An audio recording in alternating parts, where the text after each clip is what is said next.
Are we live? I think we're live.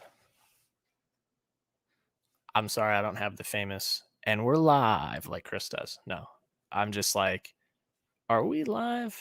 Are we live?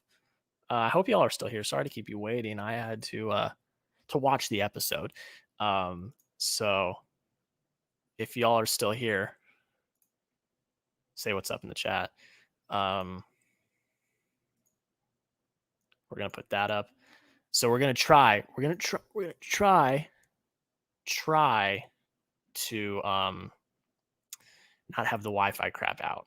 Now my family's here in town, so yeah, they're on this stuff too. So it may crap out. We're gonna try to not have it crap out tonight. And Sasha will be here soon as well. But I'll hit some of the comments because I saw you guys are already in here. Let me know how your days are going. I'm on a 3-day weekend now. Today was the last day of the week for me. I'm on a 3-day weekend because I didn't get a 3-day weekend this past week.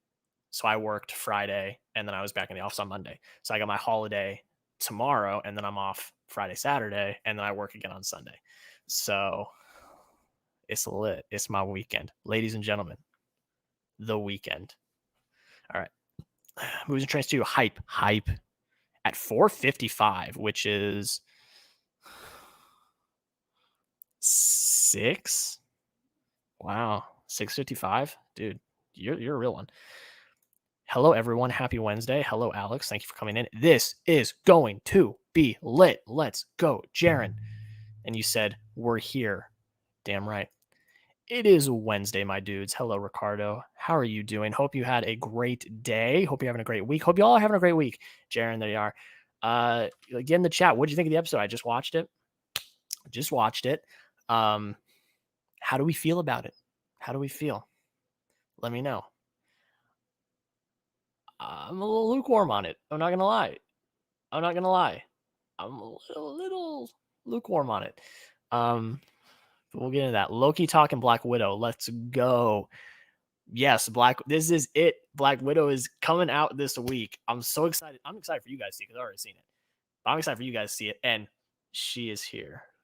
The wonderful Sasha is here. Hello, everyone.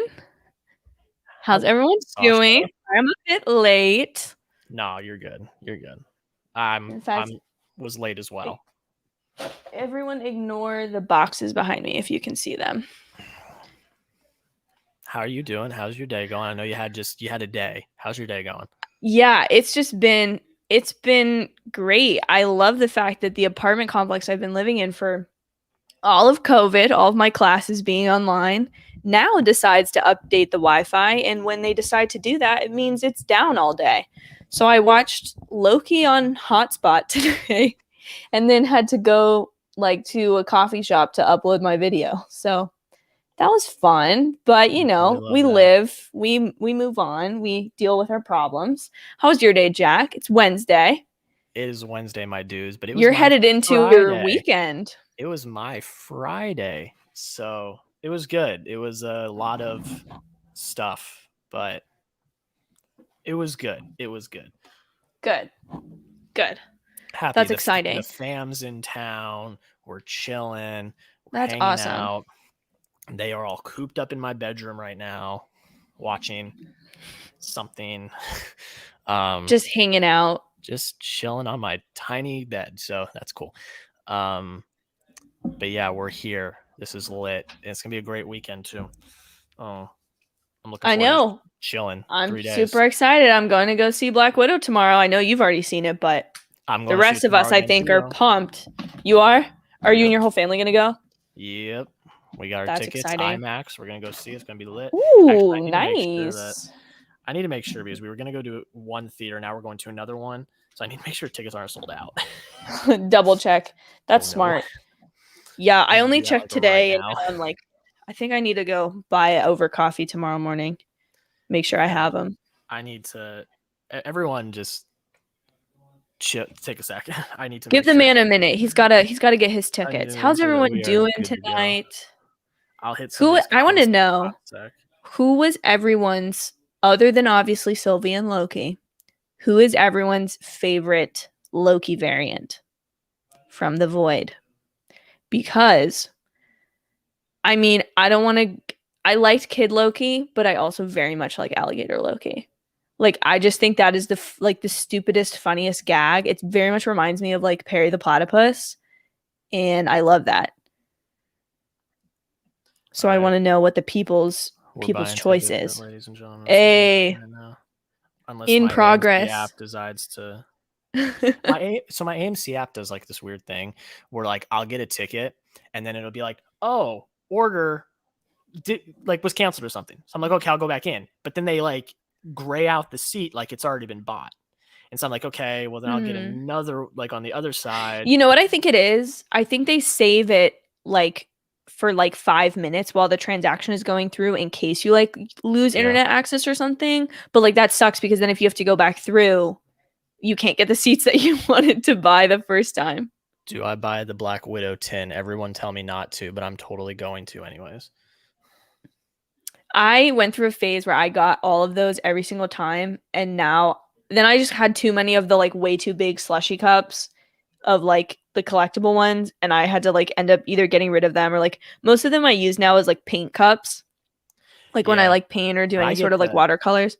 I get the big popcorn ones, the big popcorn buckets. Those ones are lit. I got Endgame, Captain Marvel, and Toy Story 4. Those are the ones I have right now. Ooh, then you might. I mean, I don't want to influence you to spend too much money. Well, I did. The Fast and Furious ones did look sick. But you can get it just the tin for like $7.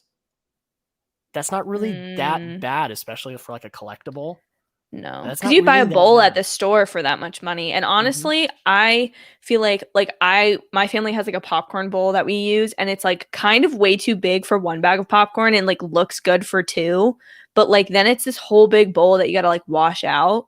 Whereas like, if you have that tin, that's pretty easy to clean. You know what I mean? But the problem is it gets rusty when you clean it. Ooh, I didn't think about that. I don't remember which one it is, but one of them got rusty, so I can't use it anymore. Oh. That was always my issue with like hydro flasks and cups like this.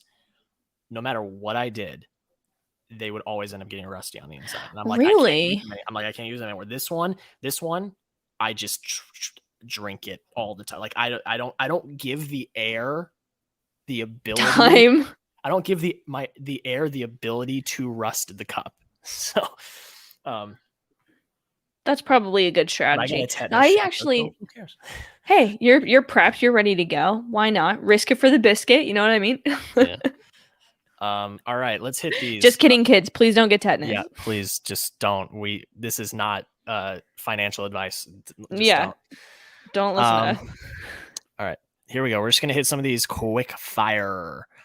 Ricardo, I enjoyed it a lot. I've heard the same criticisms episode 3 about it. So as I said before Sasha got in here, I'm a little lukewarm on it. I'm gonna get into it in the review, but that's interesting. Sasha is whoa. Well, yeah, because I love this episode. I've loved every episode so far, even episode 3. I loved episode 3. But we'll get into that in the review. Yeah, I'm interested to hear now why. The episode felt more grounded out of a semi-easy plot. Yeah. Sure. I'll get into my thoughts. 9.2 out of 10. Great cliffhanger at the end. I did like the cliffhanger. It was excellent. I will get in. I don't think we're going to do a full-on theories section tonight because there's not really a lot of theories to really talk about. It's kind of just rehashing stuff that we've already kind of talked about. Yeah. But my sister turned to me because we all watched it together, and she's like, "Your theory from episode 1 is like it's looking really good right now." I'm like, "I think I got it. I think I got it. Just I don't want to toot my own horn, but toot mother effing toot. I think I got it because that looked like the quantum realm in the background. I don't know how I'm gonna say it. I also bought my tickets for Black Widow. My preview screen starts early at 5 p.m. The one that I just bought is 5 p.m. So it's lit. That's so nice. About it. So we may be going at 7, but for now we're going at 5. Do you know when you're going? You haven't gotten your tickets yet. I haven't got my tickets yet, but the theater near me, there's pretty much a screening every hour.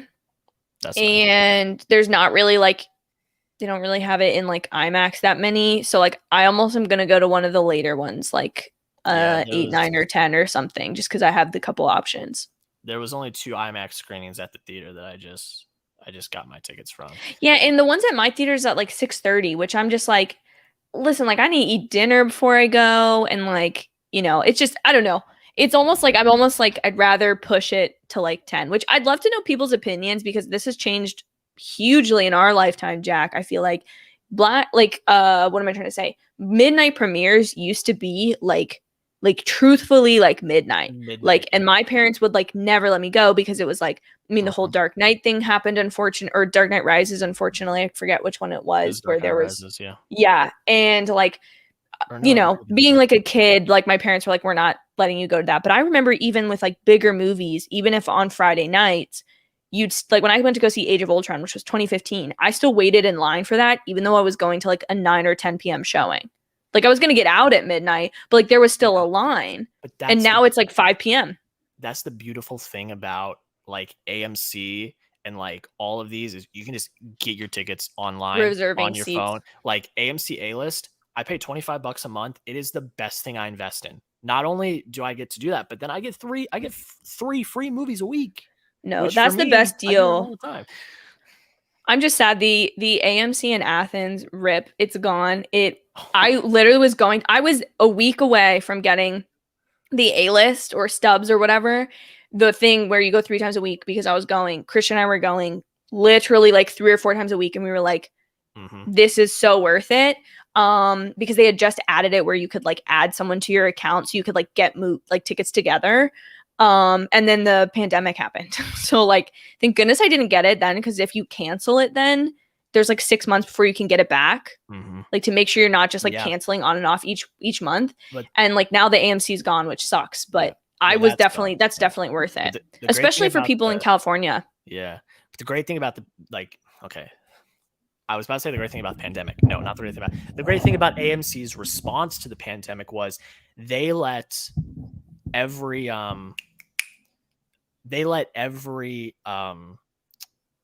like everyone that had an A-List account, they let them pause their accounts throughout the pandemic. Oh, that's really nice. Like, you still have your account, but we're not charging you because you can't use it. Like, closed. So like mine was paused, and you got to pick like when theaters started opening back up and like Tenet came out and stuff, you could keep your account paused, and they let you keep your account paused all the way through the end of the year, through that December. And then even further than that, when we found out that it was still going to be longer, I think it was until like May, like that. Oh, that's really nice. But then if like once you got there, you would have to restart it. But I restarted mine when Tenet came out and then paused it again. Yeah. No, that's awesome. That gives me a lot more respect for them as a company. I'm so sad because that was my favorite theater, but it's gone now. AMC's lit. And if anyone thinks otherwise, you're wrong. Theater's still closed here. Hey, I'm sorry, man. That sucks. Everywhere else is still closed, which sucks. And people here, I hate to get a little bit political, but people here downplay it like the pandemic's over, and it's really not.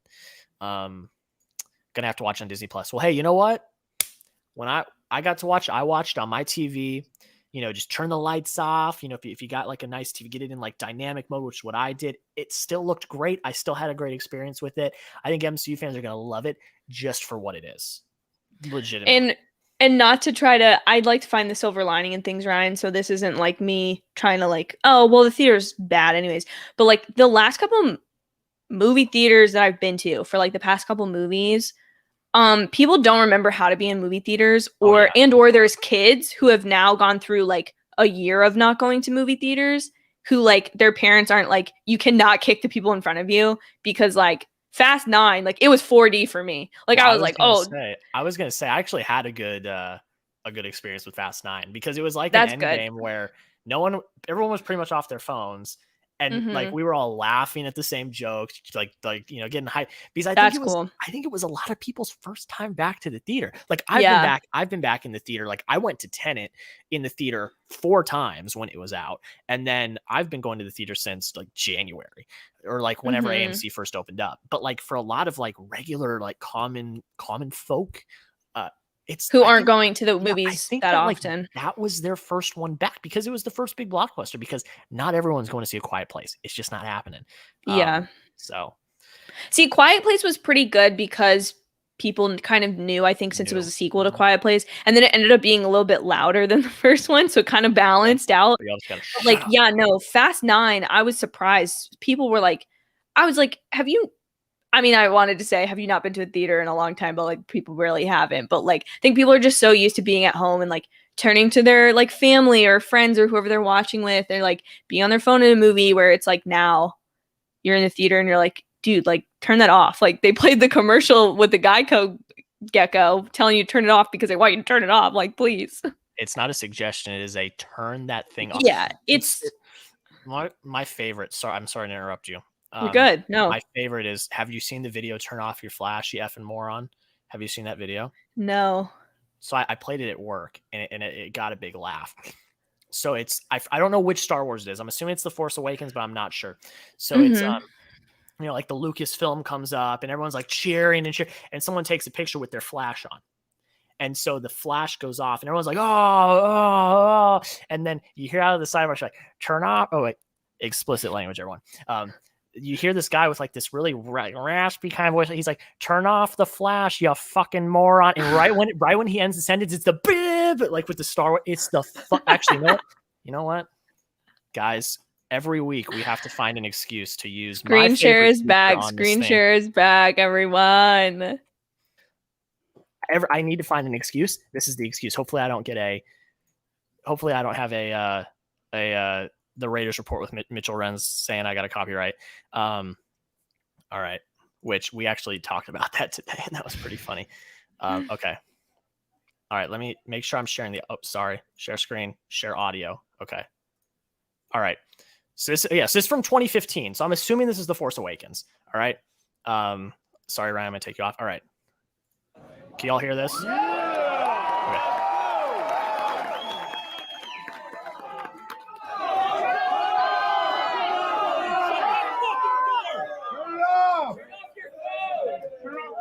You fucking moron.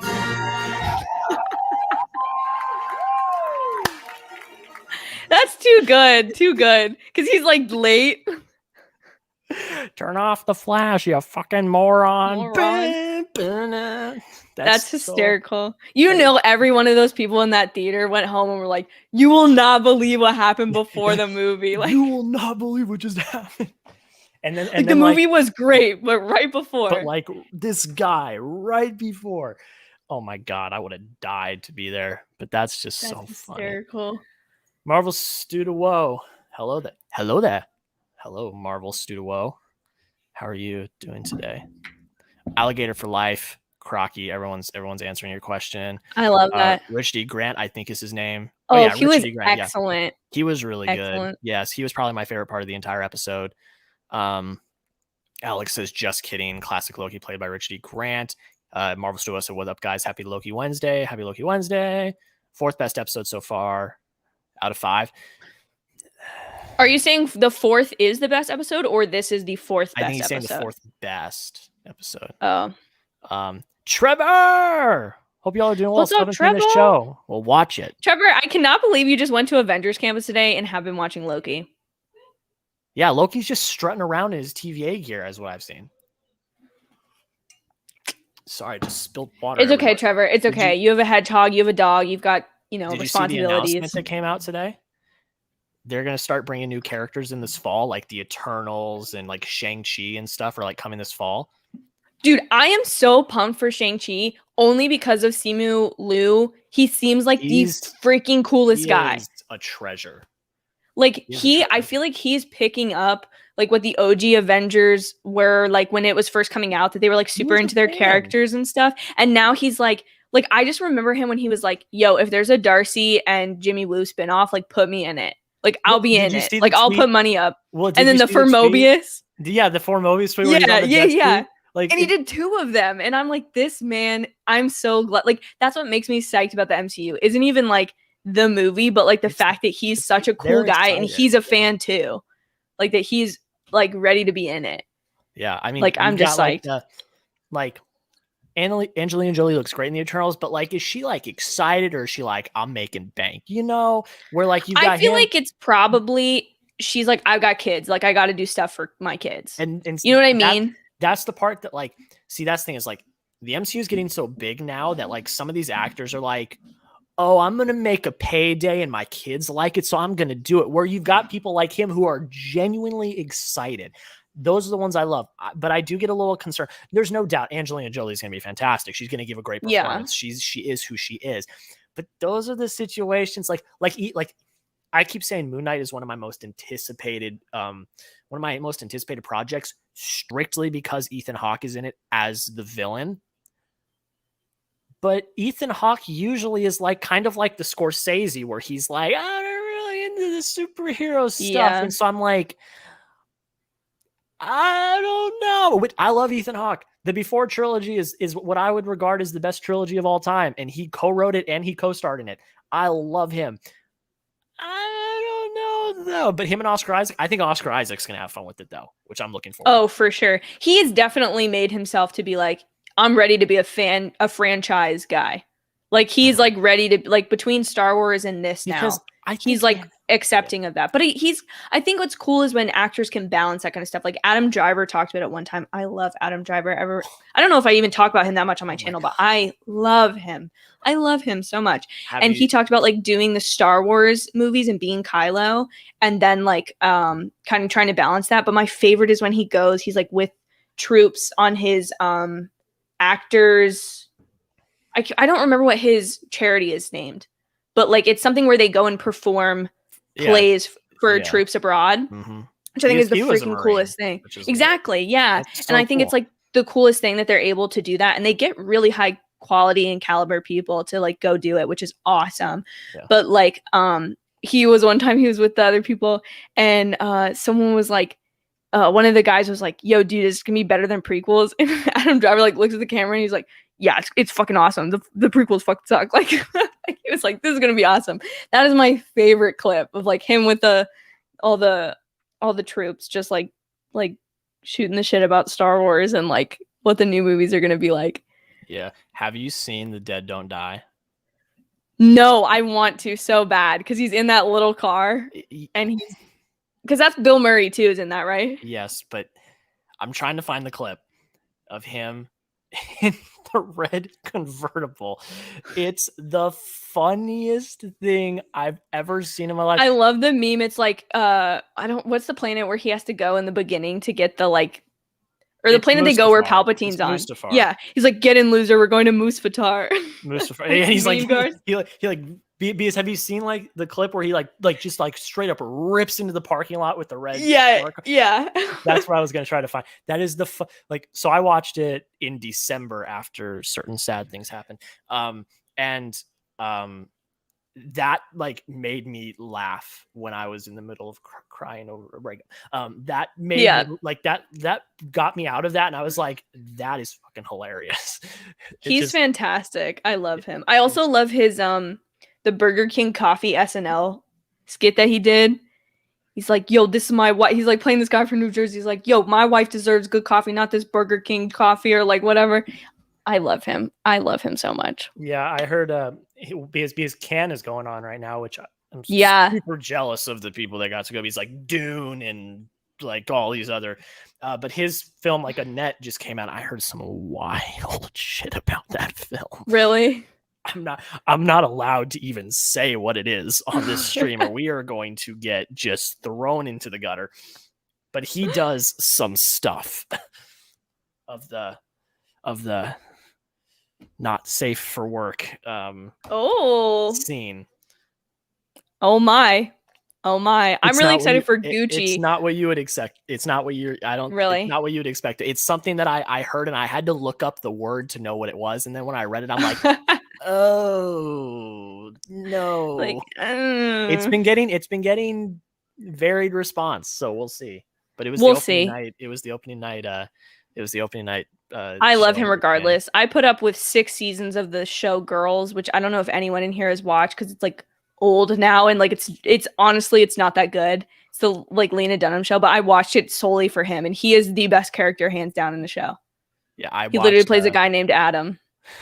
I watched Inside Llewyn Davis for the first time last weekend, and he's in it, and like he's not in it that long, but like if anyone has seen this movie, you know, like when when Oscar Isaac, Adam Driver, and Justin Timberlake are like they're doing like the Dear Mr. Kennedy or whatever. He is the funniest part of that sequence. It is so funny. If you guys have seen it, you know what I'm talking about. But it's just a blast. All right, let's burn through. Let's catch up. Let's catch up. Also, Jack, forever purchase fire.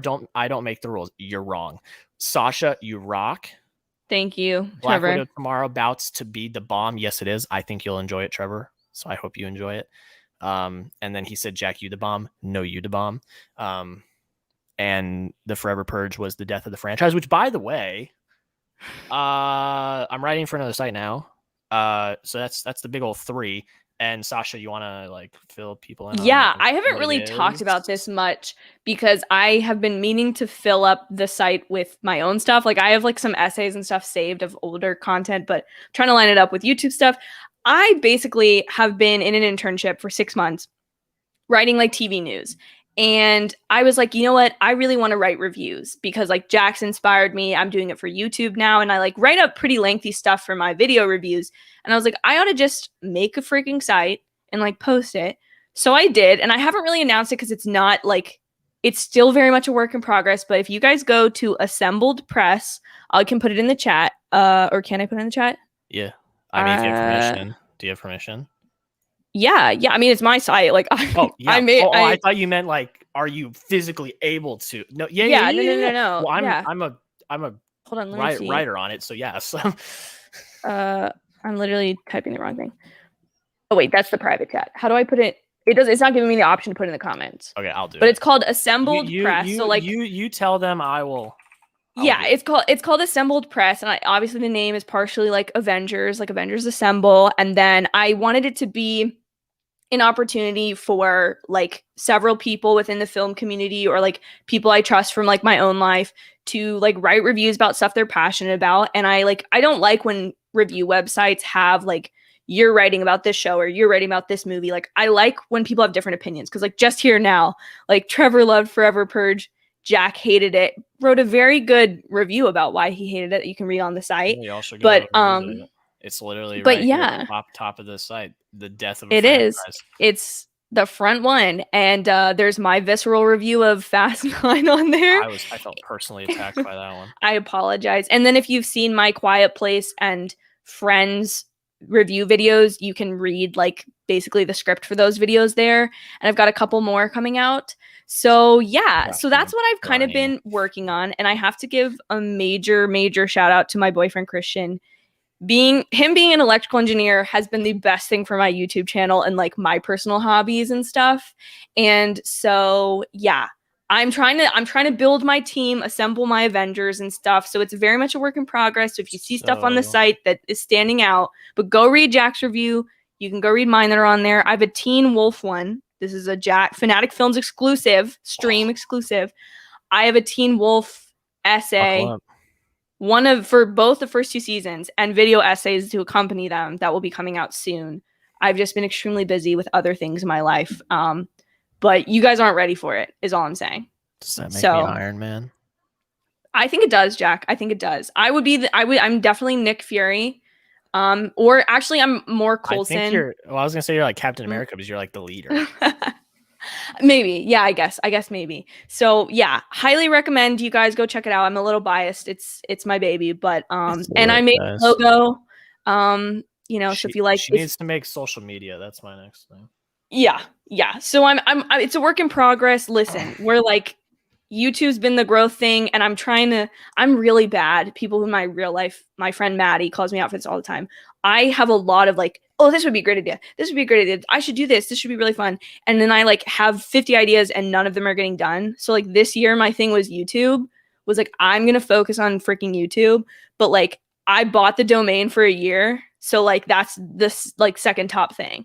Yeah, y'all don't understand. That's a big step. I bought my domain and I don't even use that site anymore, which is terrible.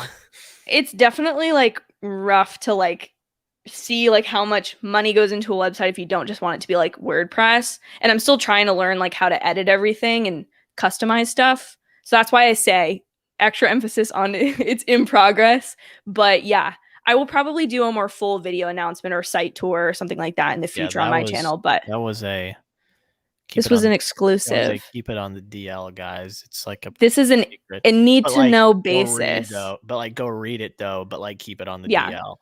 Like, Yeah. I was going to announce, "Oh, hey, I wrote for this site," but I'm like, "I wanna wait for her to get her stuff set up. I wanna wait for the No. social media to get set up." I was like, "Let's wait." But, yeah, so It's coming. It's coming. I'm writing for a third site. Sasha was like, "Oh, you can do whatever you want. Like, oh, just, whenever you feel like," and I'm like, "I'm here." Like there's like a couple people I know that are busy, and like I did a couple of feelers, and I was like, I don't want to like make it like a do something for me kind of thing, but like I also want to like hype up my friends, and like I don't know, I feel like a lot of YouTube people don't get people to see their writing too much, and so like I was like, you know what, this is the perfect solution. It's lit, and yeah, so I'm there. I mean, my whole mentality is I do 3 reviews a week. 1 for Music City, 1 for Wolf of Geek Street, 1 for Assemble Press. I mean, that's easy. There you go. That's more than I do. So. Well, I mean, because Music City, I usually only get, what's today? Today's, I gotta write a freaking article tonight. See, that was the worst thing about my internship. I would be like, it'd be like 11. I'd be like, oh, I gotta write a story tonight. Yeah, but like with Music City, we have a huge team of writers, so like I don't get to write every review. Like I got very blessed to be able to write the Black Widow review because I got the screen. I was like, Ricky, let me write it. But yeah, I mean, like we have a whole calendar of like release dates, and I'm like, I didn't get any of them. So like, okay, I'll do the smaller indie ones that you guys won't do. See, and that's where I wanted like the site to be like I wanted it to be something where it's like, just because even like with Jack and I's opinion, like I didn't go see Forever Purge, and it wasn't something that I was gonna want to watch. So I was like, if someone else would cover it, like that's awesome. Or then if there's a really popular movie, like in one place to have like different reviews on it was just something I thought was a cool concept, which I don't see on a lot of other sites too often. And just because there's stuff that it's like I do Loki video reviews. Like I don't know if I'm gonna do like episode reviews. I may compile everything in like a season review thing, but that's what I'm gonna do. But it's TV and movie too, which I don't always see a ton of. Or like certain internships that like the internship I had before, it was strictly TV news. And there's some weeks where like nothing's happening in TV. Like recently it was very busy because it was like canceling, pickup, green light. This is casted. It's that time of year. Exactly. So like it's nice to be done with that, and kind of I just figured, I was like, I'm not getting paid for this. Like I might as well do it for myself, you know? Mm-hmm. No, it's lit. So there you go. It's awesome. I mean, I tried to do mine and I just didn't have the wherewithal or time. It's so much easier to write for somebody than to do it yourself. It totally is, yeah. So I'm just like, I'll just write for 3. There you go. And do my own channel and my TikTok, which yeah, I had a TikTok pop off this week, which is cool. I got to do which one? My Criterion Hall, which means I could do more Blu-ray content over there, I guess. Yeah. All right. Okay. I'm sorry. We keep getting off on tangents. Let's have a chill night. Just fun. I ain't got nowhere I got to be tomorrow. Can we appreciate the movies are back in theaters? A year ago, theaters were dying from streaming, but yeah. Okay. So I made this point a lot lately. I'm saying I will never take going to a theater for granted again, because I like before COVID, I went to the theater every Thursday. It was like clockwork. I was going to see a few movies, like because I was doing reviews and stuff like that. And then it was nothing. And then when I went back to see Tenet, I saw it in IMAX, huge screen. When not even the movie, when the first trailer played, which was for Top Gun Maverick, which by the way, I'm excited for that movie. And that trailer looked amazing in IMAX. When that jet flies by and it's like the Dolby bursting your ear, I was like, oh my God, we're back. Yeah. Oh, it's good to be back. You know, I will never take that for granted again. Never take it. No, I had a little insight into last summer. I had this just like, I don't know if I was tired, I was hungry, bit of both, but I had this complete breakdown, like sitting in the corner of my living room in this apartment, like sobbing in my pajamas, being like, the theaters are going to die. Like people aren't going to ever go see movies again. Like this is horrible. I'm never going to get to go.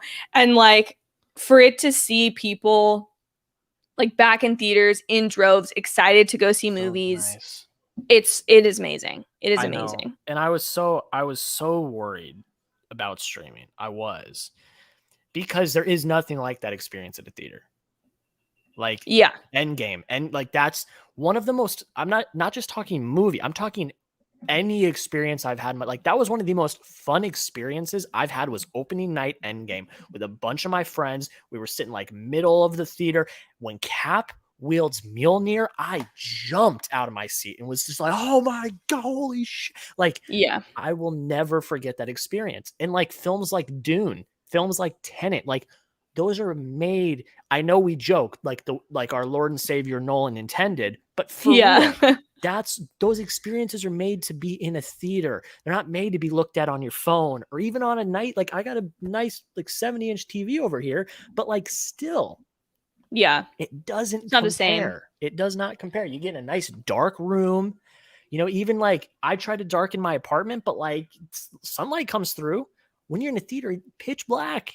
You know, and it's just like walking back it into the feels like you're in theater. another world too, because like here, like if I'm watching a movie here, again, you could have a great like sound system at home. You could have a great TV. You could have a great like experience or be watching a movie you really like for the first time. But like if your phone rings at home, you answer it. It's silenced in a theater. So like even the bad parts of theaters are the parts that I like. Like knowing that like you need to go to the bathroom because this movie is 2 hours and 30 minutes and like you're not going to the bathroom. Like it's that kind of stuff. Whereas at home, you pause it, you turn the lights on, you go to the bathroom, you come back. Okay, get everything resettled. Your mind's going. Whereas in a theater, it's like if you're able to have that experience where there's not someone next to you with the phone on or no one's kicking your seat, like you can be that movie is your only focus for 2 hours. And like that escape is like that is like a drug for me, is like going and having that feeling. So like yeah, totally so happy that theaters are back. Yeah. And that was the whole thing about like when I got to cover Sundance and South by Southwest.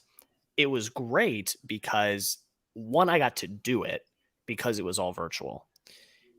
Two, I got to grind the screenings. Well, Sundance was different because it was timed like you were at a theater. Like you only had a specific amount of time to watch the movie. But like with like South by Southwest, the movies were out and you just watch as many as you can. So that's cool. But you get on your phone, you get distracted. You don't really take it all in. Like when I was doing South by Southwest in particular, it wasn't the same with Sundance. Because Sundance I was doing with my mom, so we were pretty locked in. But South by Southwest, I was pretty much by myself, and I was just up in my bedroom at home. And yes, I was paying attention, but I was also like, oh, I got to write the review from the last one as well. So I'm going to watch this while I'm doing that, but like kind of multitasking. Yeah. So like it just doesn't the same. And then at the same part, like with festivals at least, and I haven't been able to experience this yet. Y'all know damn well I'm going to South by Southwest next year because I live in Texas now. What I've heard is like the camaraderie. You get to meet people. It's networking. You get to meet other critics. You get to do things like that. And South by Southwest tried to do that with like a messaging portal where you could message any of the people that were there and like say, hey, I just want to network or whatever. But I didn't end up doing that, which kind of I regret because there were a lot of really awesome critics that I followed that were on there that I could have, and I didn't. So I'm like, that sucks. I probably should have done that. It's hard though. Like I definitely feel, I mean, maybe this is the wrong word to use for it, but I haven't gotten like a better one. I feel like when you go online and you try to like network with people or reach out to them, especially, it feels like predatory. Like I potentially know way more about you than you know about me. Like I've searched you up, I'm finding you, I'm coming to you. Whereas like in real life, I mean, normal networking events, you have to be kind of like aggressive or like, intentional about who you want to talk to. But online, it feels like I always feel kind of like, even if it's people I sort of know, I like feel a little like, I don't know. And it's hard because like then if you push yourself into that situation and you're like, oh, hey, how's everyone doing? Like everyone lightens up and it's fine. But it is hard online to like go one-on-one and not feel that sense of awkwardness. Yeah. That's how Sasha felt asking me if I wanted to write for Exactly. I'm joking. Can't forget about that Dark Knight Rises event. My brother worked at the theater where the shooting happened. Oh my God. It's very That's scary. terrifying, Jared. Attention watching my mom call him on the phone to see if he was okay. That's terrifying. I hope that you never have to go through something like that again. That's just, I could get political, but I'm not going to. Texas. I love my new home state, but they just passed a bill that is the stupidest thing that I've ever heard in my life. but I'm not going to get political on here, but it's idiotic. And the fact that it got passed, oh my God. Anyone can carry a fucking gun. It's just ridiculous. Second Amendment's cool, but like people are killing each other in the streets. All right, lighter notes. I used A-List till the pandemic, and I got Regal Unlimited thing. Nowhere near as good. A-List is premium. No other service do you get to go see movies for free. No other service does that. Oh my God, it's premium. And then he says, who remembers Movie Pass? I was considering getting Movie Pass, but now it's bad. Movie Pass was good. Movie Pass is I want to say it's like I don't remember what the number is, but it's almost dead. It's bankrupt to the point where they're like, there's bankruptcy where it's like everything dies, and then there's a bankruptcy where it's like other stuff gets picked up and consolidated, and that's the one it's in. But I think Movie Pass was like, it definitely sounded like a scam at first, so people didn't get into it. But like when people did, I think it was good that first summer that it was around. I remember people being like, yeah, I go to the theater all the time. I only have to pay this much money. And by the time people learned about it and were like, let me hop on, it just tanked. Yeah. Yeah. My first time I went to the theaters was Tenet, then Trial of Chicago 7 early screening 2 weeks before Netflix, and last month A Quiet Place 2. Cool. That's awesome. Tenet was great. I mean, and we were in the middle of the pandemic, in the middle of Arizona being in a spike, and I still drove my happy ass out to that theater. I was safe, wore a mask. Everyone don't come at me. I'm so glad I got to see Tenet in theater, though. I would not have enjoyed that nearly as much at home because like, even though I know there was like a lot of sound issues when it first came out, not being in the theater since March. The last time I went to a theater before the pandemic was March 7th because I saw Onward, and I know that for a fact. Mm-hmm. But being in that Tenet like seat and being like with the IMAX and the sound just like radiating, it was awesome, even if it was messed up a little bit. No, but y'all can shut up about that because that was freaking awesome. Yeah, I can't hear everything, but I'm on a freaking ship. Of course I'm not going to be able to hear. Like, you were fully immersed, and that's what Nolan does best, is he immerses you in the experience. So yeah, maybe I couldn't hear John David Washington, that other guy, having what ended up being pretty much a meaningless conversation. Yeah. But I was on that freaking boat with them. Like, yeah, I will defend that film till the day I die. And I think people are starting to come around on it, but I freaking love that film. That's why I saw it 4 times in theaters, because it's freaking awesome. The Force Awakens meme, that's a classic. I know. Turn off your flash, you fucking moron. I bet you people in that theater is totally blessed. I don't know what you're referring to, but I'm sure they were to be there for that monumental moment that will go down in history. Mobius needs his victory, and I hope his final shot was him on a jet ski. So I don't think it will, because that's kind of tacky. Because also, because like if he does, then he's just gone. Like, he's going to go off, and that's him riding off into the sunset, literally. I want him back. Yeah. Like, I want him back. I would love to see him on a jet ski. I would love to see him get that moment. Maybe a few seasons down the road. Let's have he can have like his Capper Iron Man moment where it will be earned like this season, but like it would be earned then. Like, Mobius, we dismantled the TVA. Everything's good. We've been doing this for a bunch for a few seasons. And Mobius, like, I think it's time for me to hang it up. And he goes off on his jet ski. I don't want that to happen next episode, because I want him to stay. If he gets his jet ski, that means it's over. Yeah, we're done. We're not going to see him again. I agree too. And I think the other thing is, like, I mean, we're having so much fun with it on the fan community, and this is something where it's like, this is where the MCU has changed significantly from what I think it was in like 2013 when we only had a few movies. But like, there used to be a very like things that happened only really for fans. If you were like I remember being very deep in like Tumblr in like 2012, 2013, 2014. Mm-hmm. And so like that was very much like there was a creation of characters like Spider-Man and Loki that I think have now come to pass on screen, which is so cool. But at the same time, like, I like when things like fan art gets to be like really funny with Mobius and Loki on jet skis and stuff, or like Simu Liu like making the joke. But like, I don't want it to have like an officialness to it in the show, and then like you said, have it be over or feel like, okay, nothing else is going to happen with this. Yeah.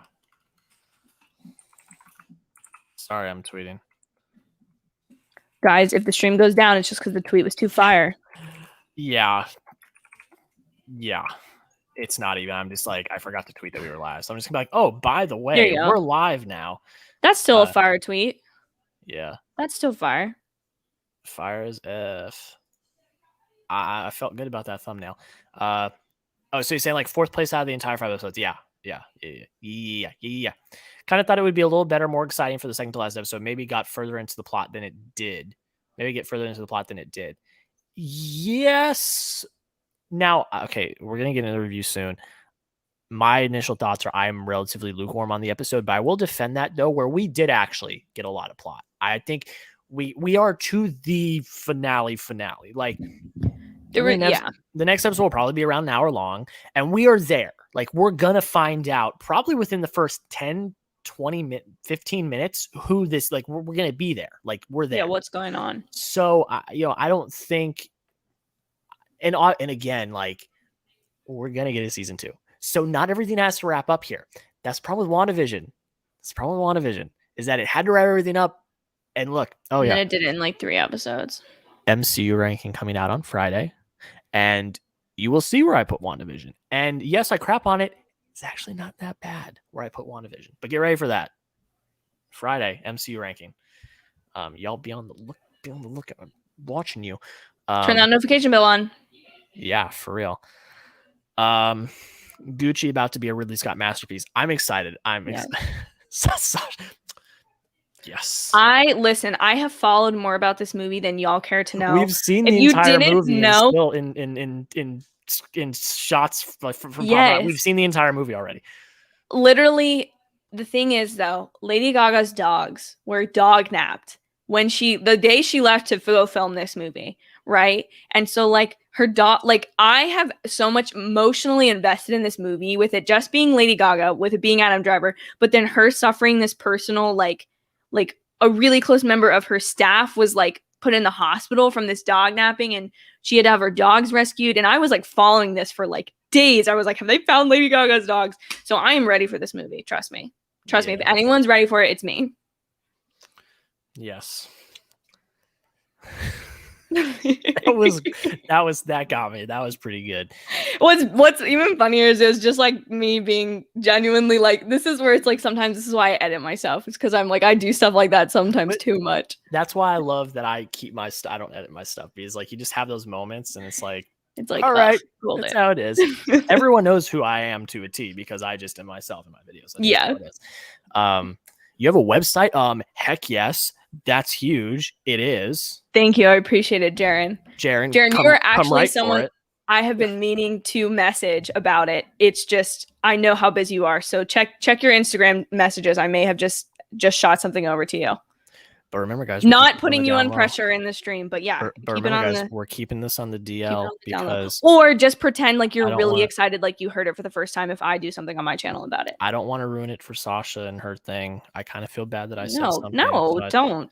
It's honestly better because I would have overthought what I need to do, and then it just would have been, hi, I have a website. You can go look at it if you want to. Whereas like now I can be a little bit more bombastic about it. We got you a trial. Yeah, for real. My practice.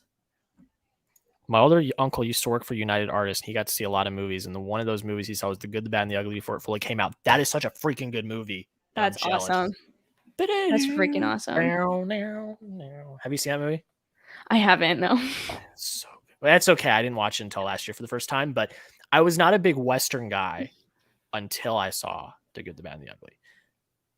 I think Westerns, you kind of got to dedicate yourself to the genre a little bit and then watch. A lot of Westerns are long. Mm-hmm. That was almost a 3-hour movie. Long movie. But I do not regret it because it was so good.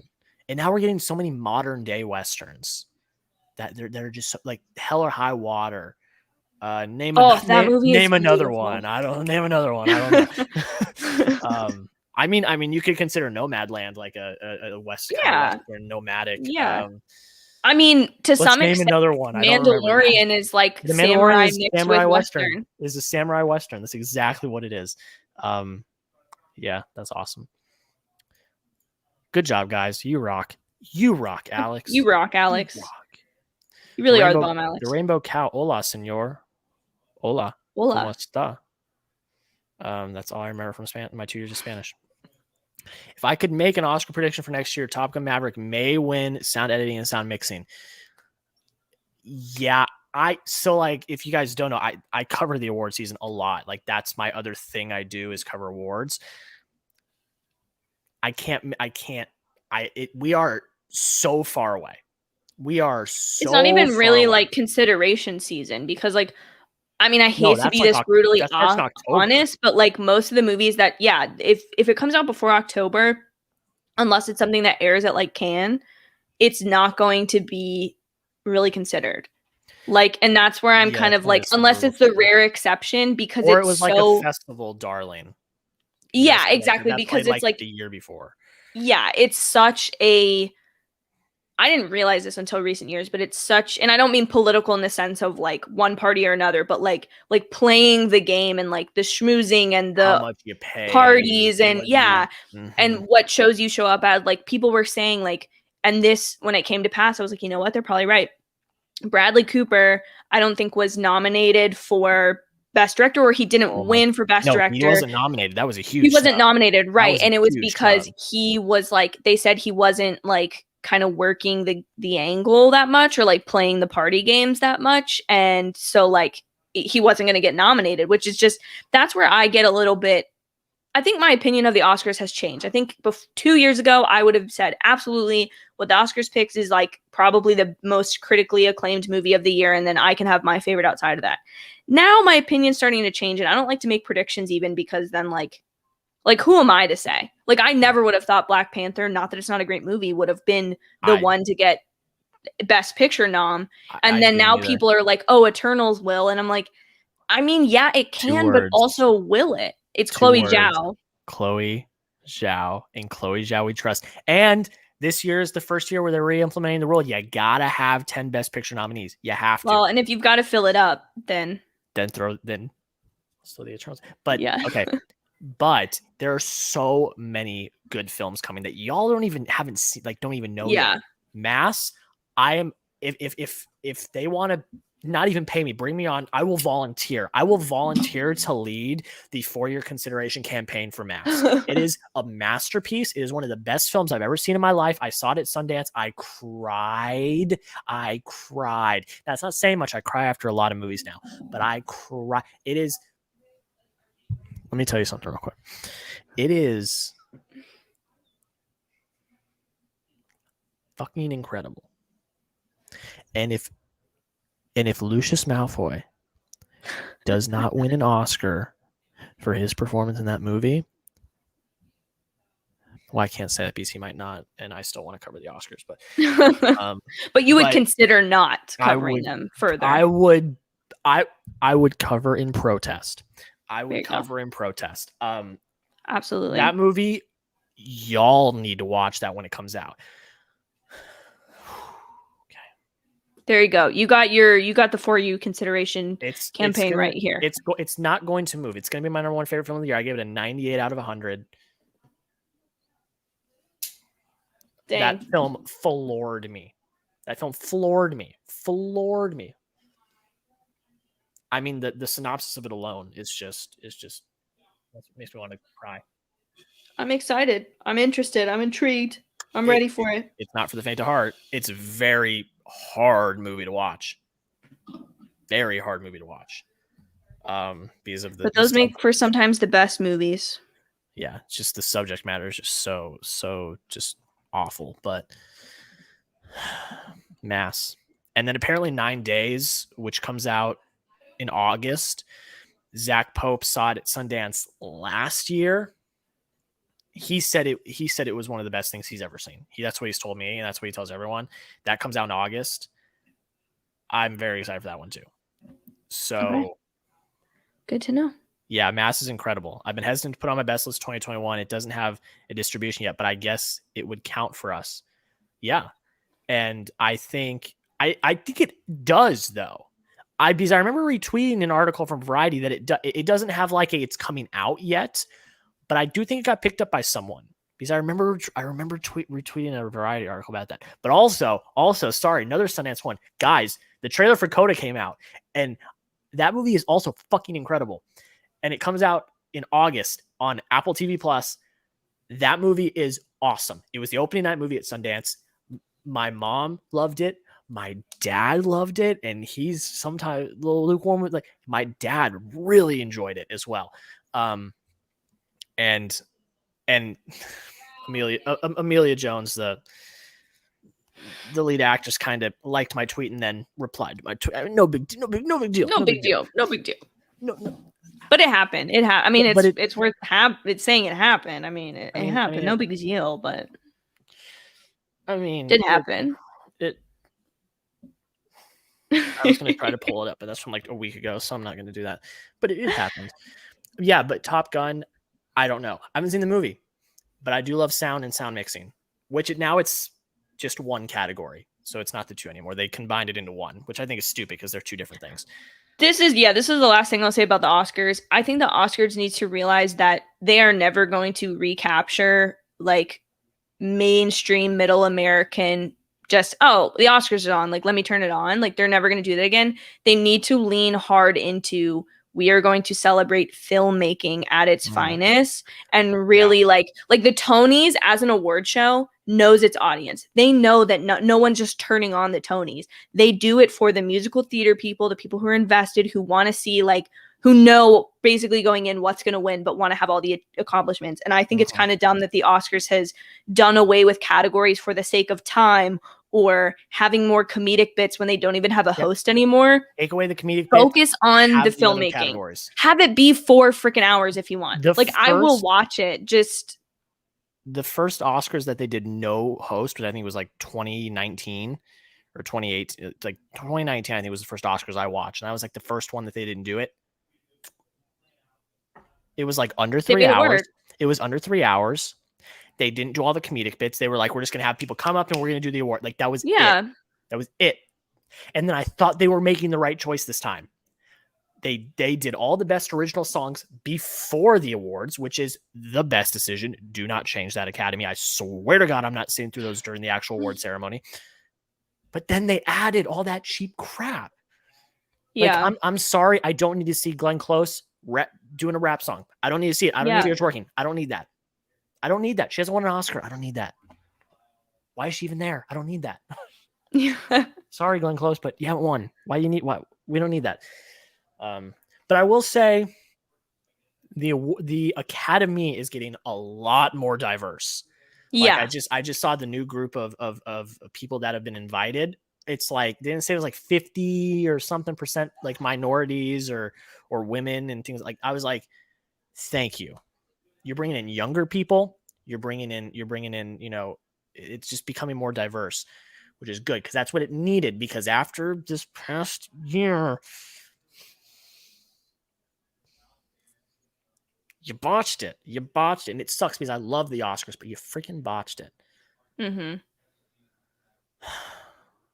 Alex talking about The Dark Knight. Yeah, very scary. Mobius on a jet ski should be put in the Avengers Endgame type movie in the coming phases. Yes, if they do a water battle, if he's not on a jet ski, yes. But also, I would even love like a season 2, just like the first episode. Like, they need Mobius back. Yeah, he's like, it's like Men in Black 2. They need to like get him back, and he's just like chilling in the 90s. And they're like, dude, like, we need you. Like, you don't even know, but you're like the ultimate detective. Like, we need you. He's like, nah, it'd be like him, like he's got his jet ski on a hitch or something. He's like, but I was just about to break out my new baby. Yeah, exactly. Like, and we're like, so like we don't get to see him on the jet ski. Be like, oh damn it. It's like so close.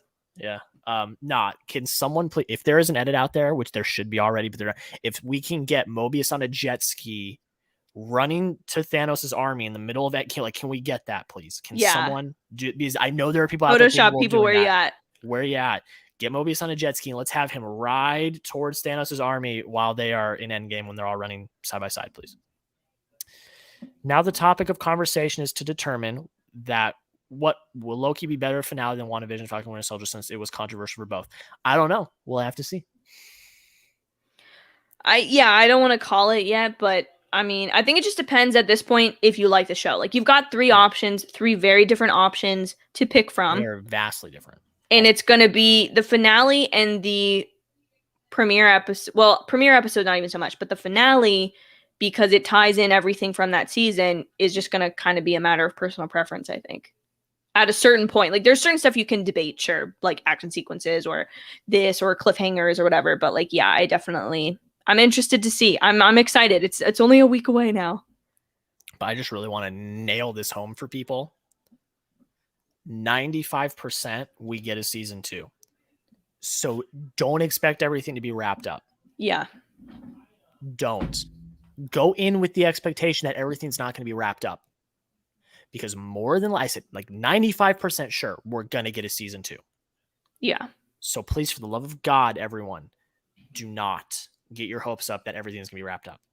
Mm-hmm. Don't think that's going to happen. No one is talking about Boss Baby 2, which I actually am kind of interested to see because it's been getting some pretty good reviews. I feel like DreamWorks has gone past their golden age of animation, but still respect as the founding fathers of animation. The whole thing with like studios is like they can always bounce back though. Like Disney had a dark period where they were putting out not really good stuff at all. And then they came back with the golden age and like bounced back heavy. Disney had not great movies in the like 70s, I think it was. Like they call it literally the dark period or dark age. Period. And then they almost went bankrupt in the early 2000s before they acquired Pixar fully in 2006 because they literally hadn't really produced anything, and 2D animation is way more expensive.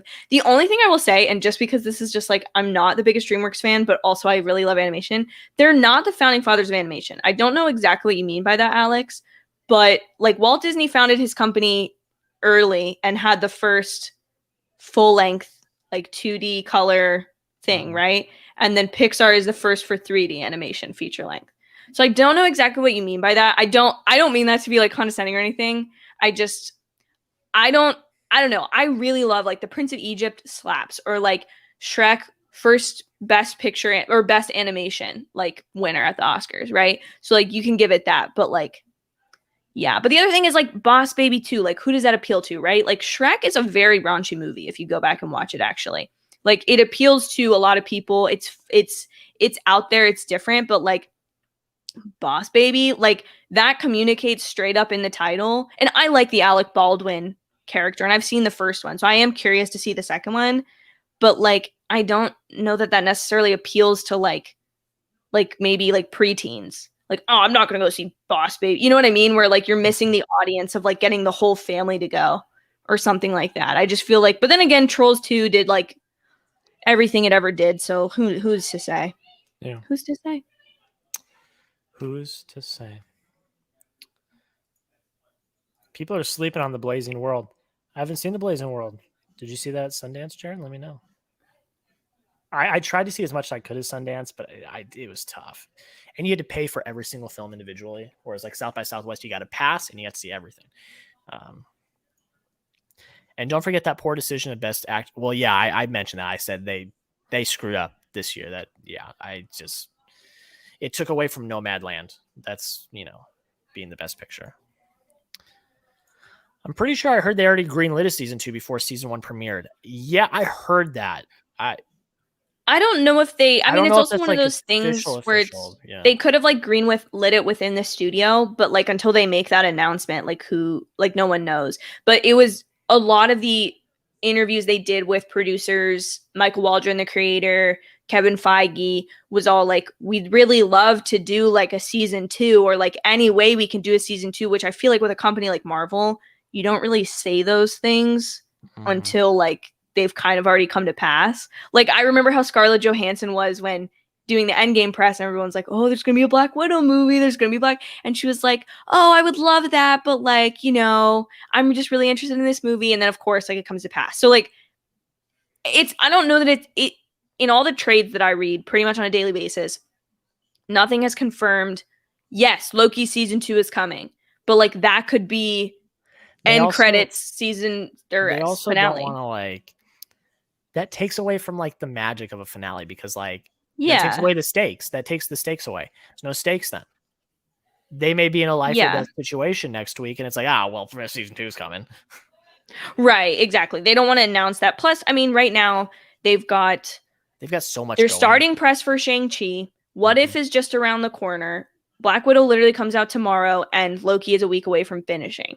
So like they need to like clear it up a little bit, and then we're and gonna like get Spider-Man too. yeah, Like that's coming. Like I always get mad at the talkers and the tweeters, but like we're we gonna know get it's it by the imminent end now. of July. Like it's going to come by the end of July. We're going to get that trailer, and especially now with those toy leaks, we are going to get it. They need to damage control a little bit with the trailer. Yeah, which I don't think it was that bad. Didn't really show them. Yeah, it showed 2 of the suits. Whatever. But yeah, I think there's kind of been an overreaction to that. And it was already confirmed that Doctor Strange was in it. I did like that I saw on the one that Lego says that Wong is also in it. He's in everything. He's gonna Wong's be in the Shang-Chi. man. He's gonna be in Shang-Chi. He's in Spider-Man. He's gonna be in Doctor Strange next year. Wong's the new Coulson. He's the new glue tying everything together. Love Wong. I love Wong. I love him. He's awesome. And just the guy, Benedict Wong. He's great. Yeah. They're great. They're awesome. I meant the founding father of animation transition from 1 to 2 like Shaq, so at competition with Disney. Yeah, I know it. Yeah, I guess that's fair. That's definitely fair. They use a lot of the same technologies in the 90s, but you're definitely, yeah, that's fair. Yeah.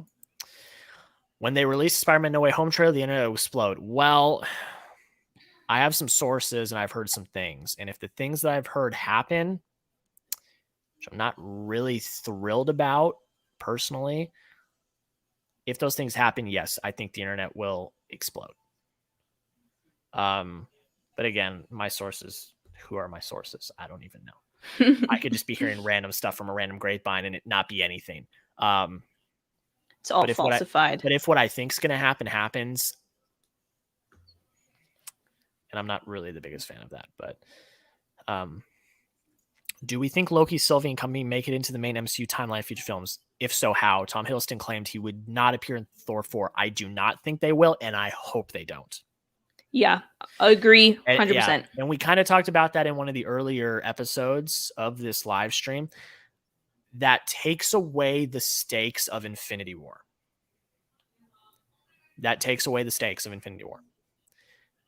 If he can only be bound to the TVA, like that is as far as he can go. If he can only be bound to that world and what they do there, that's fine. But if he can just walk willy-nilly out into Thor 4 and do whatever he wants, that scene in Infinity War means nothing. And that's why I hate the paperweight line so much. Because then Natasha dying in Endgame, Gamora originally dying, which she's going to be back, but originally dying in Infinity War, Loki die. I mean, like all the people that sacrifice themselves for the Infinity Stones, it means nothing.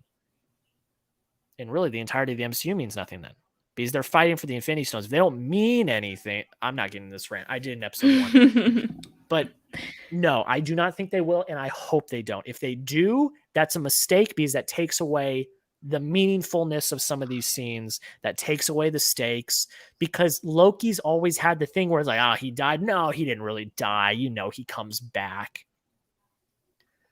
Thanos literally said no resurrections this time. Well, don't null and void that now. Don't do that.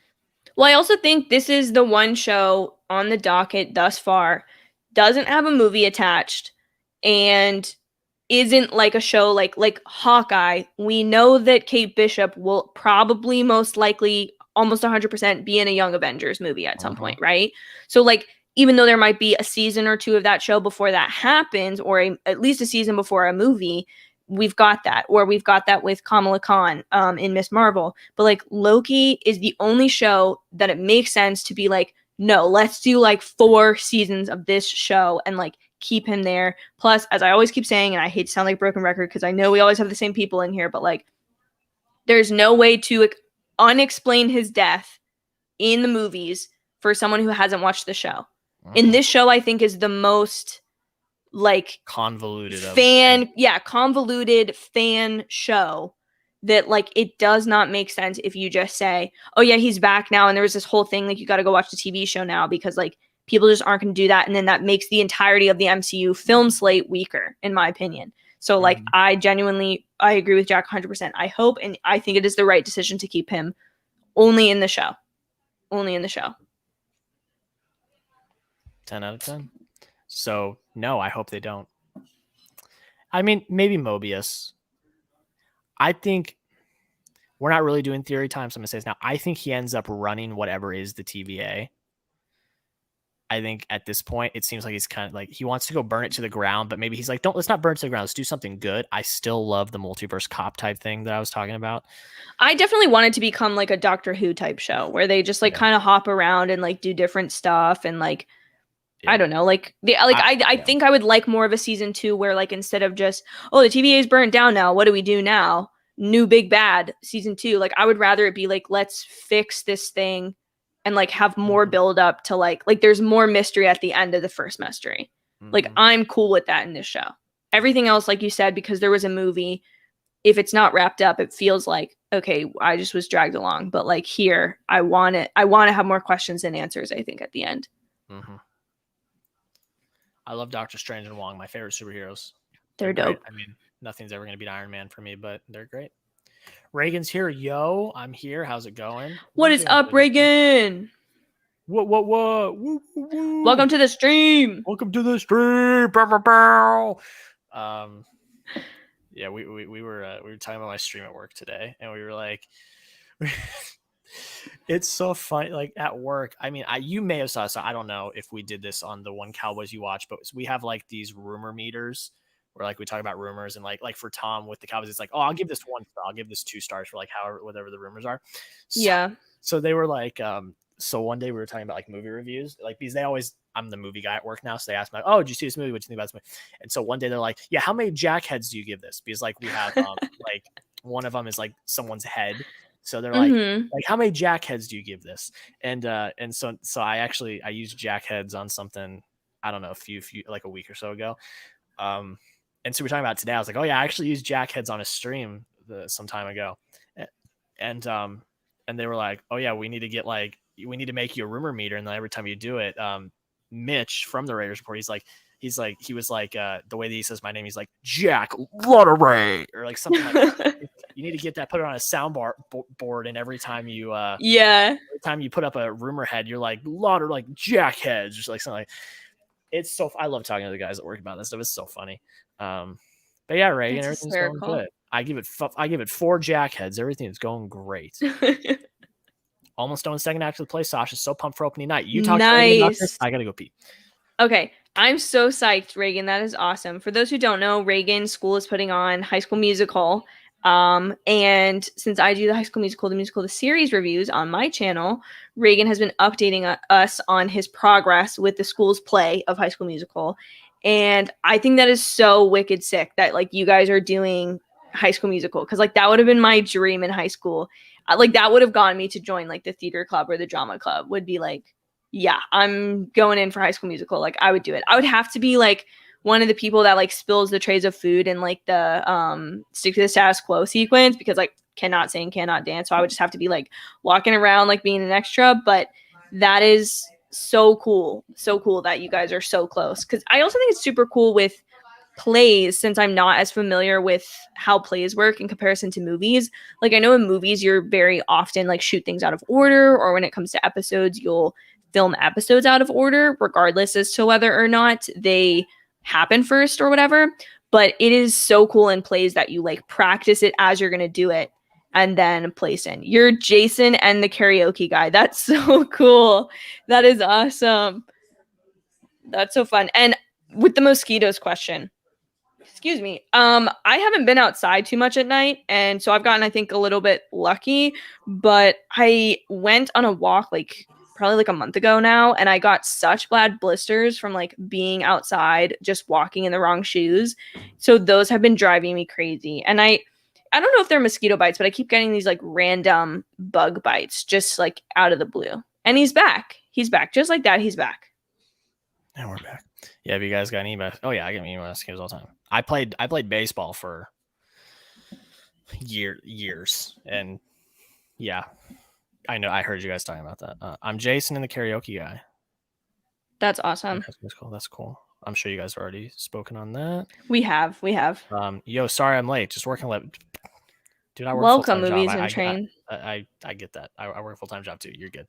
I was just talking to my sister because I was going to the bathroom. It's about Tiny Meat Gang doing the Love Island Yes. because they're watching Love Island in there now. And Welcome back to Love Island. Welcome to Love Island. They are so, because I saw you, I'm so glad you because I love both of them, Cody I have and almost Noelle. crashed my car from laughing so hard many That times is to their so podcast in the car. fun. That's so okay. So like I started listening from the beginning, like episode 1, and I listened to work. So I was listening to one today, and they literally were talking about how someone told them they almost crashed their car laughing at their, like, that is so It's funny me. that you just said that. Because It's literally they me. literally talked about that on the episode I was listening to today at work.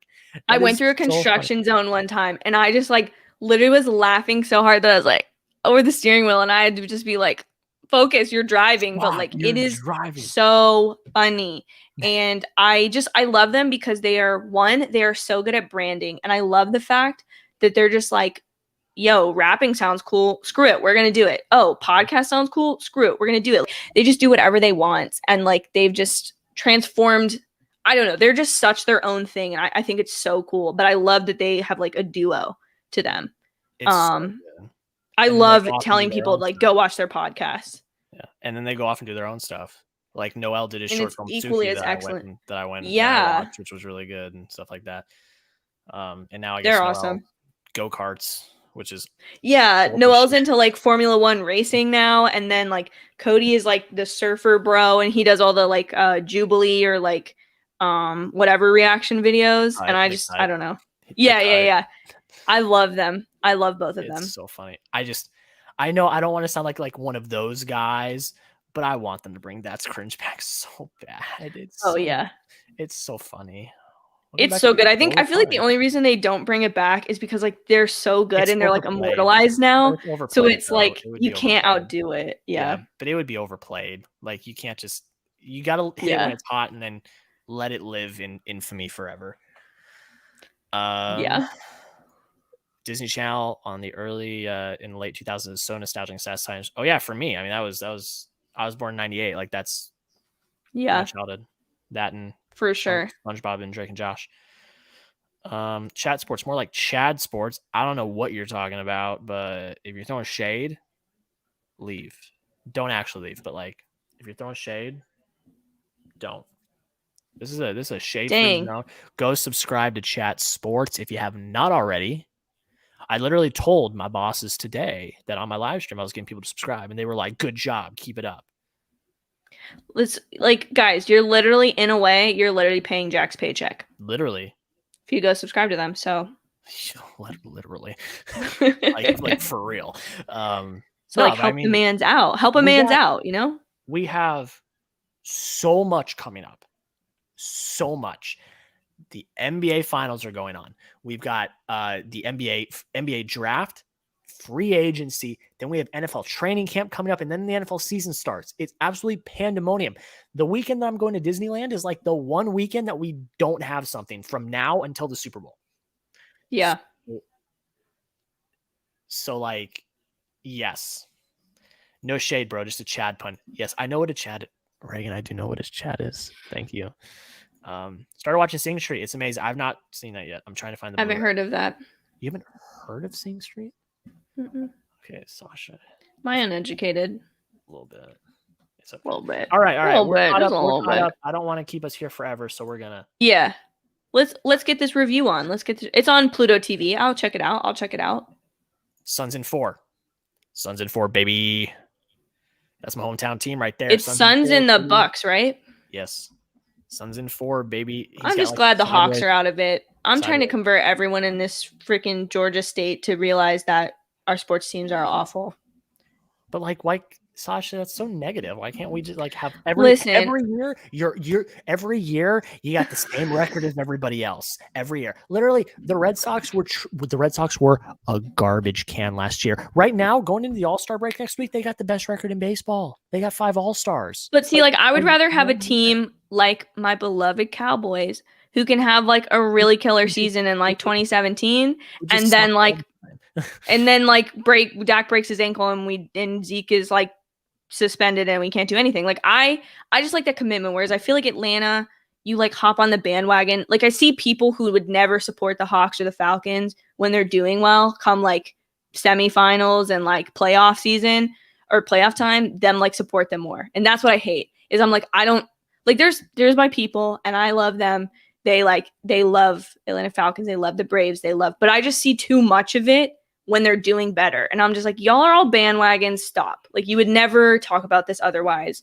And even Braves, I can understand more because like it's fun to go to a baseball game. That is an enjoyable experience. And like they're relatively cheap tickets. But like everything else, I don't get it. Correct answer, Sasha. And I don't even like baseball that much. And I like the Dodgers. See, that was the wrong answer. We'll just leave it be. I like the Dodgers. Oh, this is a good question that we'll hit right before because this Sasha, when are you streaming next? I want to catch it next time. Well, you are gonna want to catch it because Jack and I have noticed that Jack has not actually been on my channel. So for as good of a friendship that we have and as much as we are together on Jack's channel, you guys who are who are subscribed to me have never seen me on that channel.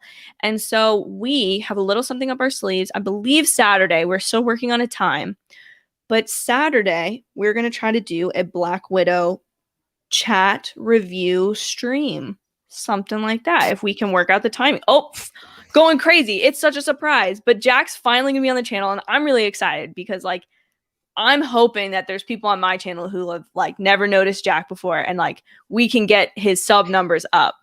So I'm just excited for like you guys to be able to like, I don't know, I get to ask the questions. I get to control the chat now, you know? It's good. I have to say it's gonna be kind of nice not having a host. You go, yeah. It's just gonna be nice. It took me long enough to figure out that I should have you on the channel, but I think this is the most natural way to do it. And then High School Musical is a little up in the air right now.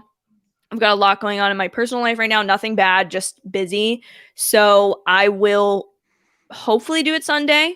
But if it's not Sunday, it will probably be Monday. But it's definitely not going to be Saturday since we'll be doing the Black Widow on Saturday. I will join the live stream on Saturday. Great. And thank you, Alex. Should.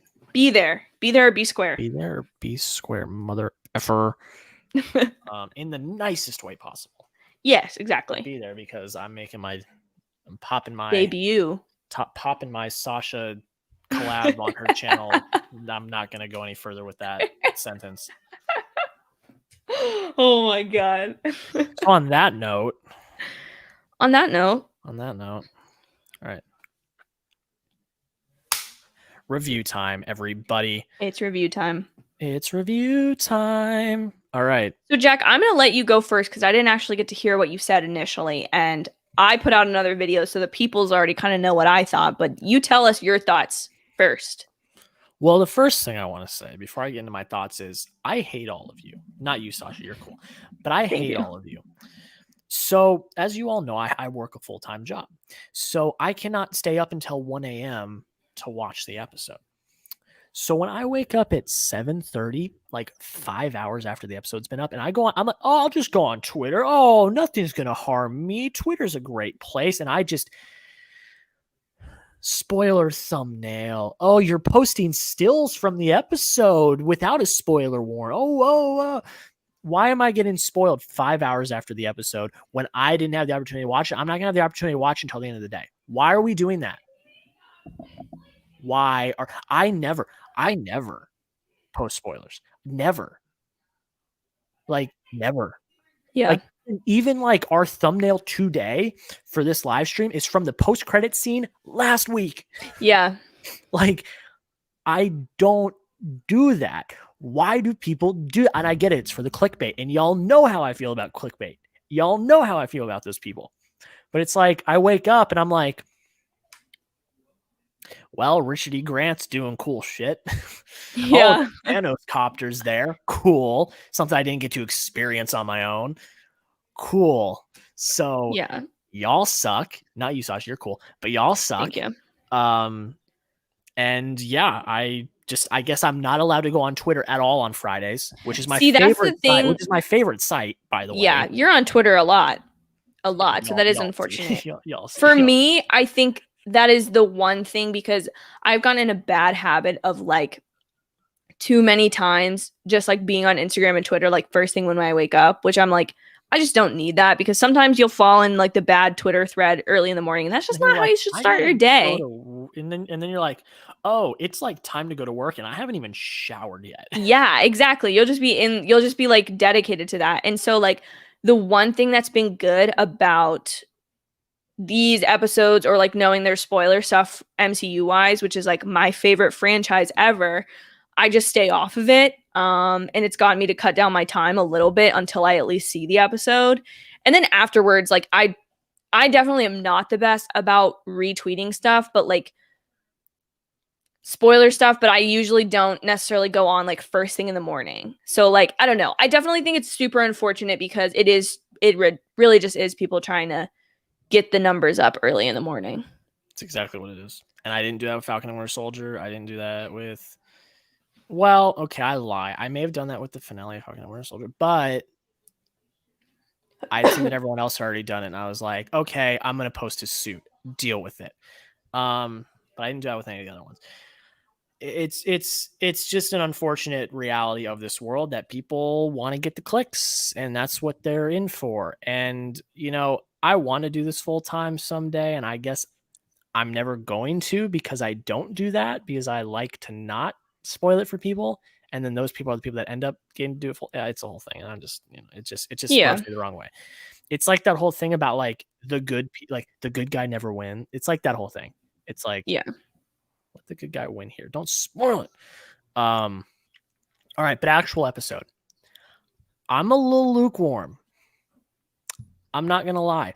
And is it because I had some stuff spoiled? Maybe. Because the great thing about this episode is the fact that they're talking about how it's like so many like realities are just being thrown into like this void at the end of time. So you get a lot of really awesome Easter eggs, like the Thanos copter, like all of those different Easter eggs. I had seen them all on Twitter already. So I wasn't like playing a game of, oh, let's see all the Easter eggs. I was like, oh, okay, I'm going to see that. I'm going to see that. I'm going to see that. Yeah. So I don't, but then also it's just like, we didn't really do anything. And I know that people argue that for episode 3, but the thing about episode 3 is that the dialogue and character development, I believe, was much more stronger than this episode. We got to see the new Lokis, but that didn't really lead to anything. Like I thought we were going to see President Loki as the Loki that we knew. For him to be another random guy and another random Loki, and then they just get into a fight, I'm like, that was such wasted potential. Like, that's wasted potential. Because I was excited to see what that was going to lead to. So I don't love that. I love Richard E. Grant. He's fantastic in this. I'm not going to lie. Like I love that part. But it just kind of rubbed me the wrong way. I was like, I thought all the Lokis would end up working together. It was going to be this whole thing. And it just ended up them getting into like a little bitch fight, like overpowered, which in the end makes sense because it's Loki. Like that makes sense. But for me, I didn't love that. Now I did not, but I didn't hate the episode. I'm not gonna say I hated the episode. I liked Tom Hiddleston and Sophia DiMartino are phenomenal. Like Sasha earlier in the stream, like just chef's kiss always. They are so good. So like without a doubt. I mean, Sophia DiMartino is brilliant in this show. And y'all need to give her the credit that she deserves. Sylvie is like my favorite character in the show. Besides like Mobius is obviously the god, but like Sylvie's like my favorite character that has had the most character development, really. Because Mobius, he has had a lot of character development besides the jet ski. So I like that. I do like that we got Mobius back. I like all of that. I like the ending cliffhanger. I think that that's great. I just enjoy those parts of. I enjoyed those parts, but a lot of it was exposition and kind of just introducing us to the Lokis, and then in the end, that really doesn't come into anything. Yes, we could see again. I said Richard E. Grant is the exception because he does the the awesome just ending where like he makes we see the full power of a Loki that I don't think we've ever seen. I like that, but besides that, it didn't really come to anything. Like in the end, Mobius kind of did a lot more of the saving because he saved Sylvie from the whatever that cloud is. So I was lukewarm on that. I love the third episode so much because there was so much character development, so much development, so many great conversations, and we get great conversations here. We do. I'm not saying we don't, but that one just worked a little bit better for me. Now, I will say the cinematography, oh my God. I literally was sitting here with my mom and sister. The opening shot where it like pans over the lake and then they do like, it like turns, and I'm like, oh, you're not about to do a 360 cam. Oh, yeah, you are. I was like, holy crap, this is amazing. But in general, I left a little lukewarm. Now, it doesn't take away from the fact that I still think it's one of the better episodes of all of MCU. I'm not going to lie about that. But of the series so far, probably not my favorite is what I would say. But I want to hear your thoughts, Sasha, because I've not seen your review yet. So I want to hear your thoughts. Well, then we'll do the quick version here. The talking points. I really love this episode, and I honestly, I'm very like, I think your reasoning makes a lot of sense, but I'm surprised only because this episode made me appreciate episode 3 even more, just because in episode 3 now, if I had not spent 45 minutes or like an entire day or longer with Loki and Sylvie together, with no TVA, with no Mobius, with no other distractions, I would not have bought that any of the things happened in this episode because they have a bond. Like, if that had just been a partial episode and we've been switching back to like what's going on in the TVA at the same time, like I would not have bought that. And so that is why I love this episode, because it calls back to episode 3's emotional weight and that sort of thing, but it has the action and the mystery I feel like that episode 4 has, that people really liked. And so that is what was, I think, my favorite thing about this episode. I also, and I talked about this a little bit in my review, which like I guess we can get into, because obviously the one thing that's been consistent with all of these Marvel shows is the comic book accurate like costumes and the callback to the comics and throwing things in. And I like that for both President Loki and Richard E. Grant and all that kind of stuff. And I think it works really well here because it's like a variant. I think it was a really great choice to be like, oh, psych, there's another Loki that looks exactly like Tom Hiddleston. You guys just don't know him. And like, I think it's kind of fun because our Loki, even though he's changed and like we have a lot more knowledge of him than he has of himself, this is 2012 Loki, which I would argue is the lowest of the low Loki, because he just lost to the Avengers. He just lost his place and his favor in Thanos' eyes and whatever. He's not even as like low, I feel like, as like young Loki and Thor, who's like full of vengeance and like ready to get back at his brother, but like he's lowest of the low. And then we have Loki, who's like literally like king of them all, the one they're all scared of. He's got a whole clan.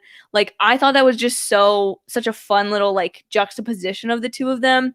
And for me, it worked because, quite honestly, in that moment, even though like in WandaVision, I would have liked to see them in their Halloween costumes more so together, obviously, because that would have been cute. Or did Falcon and the Winter Soldier really have comic book accurate costumes? Falcon's Captain America one is relatively.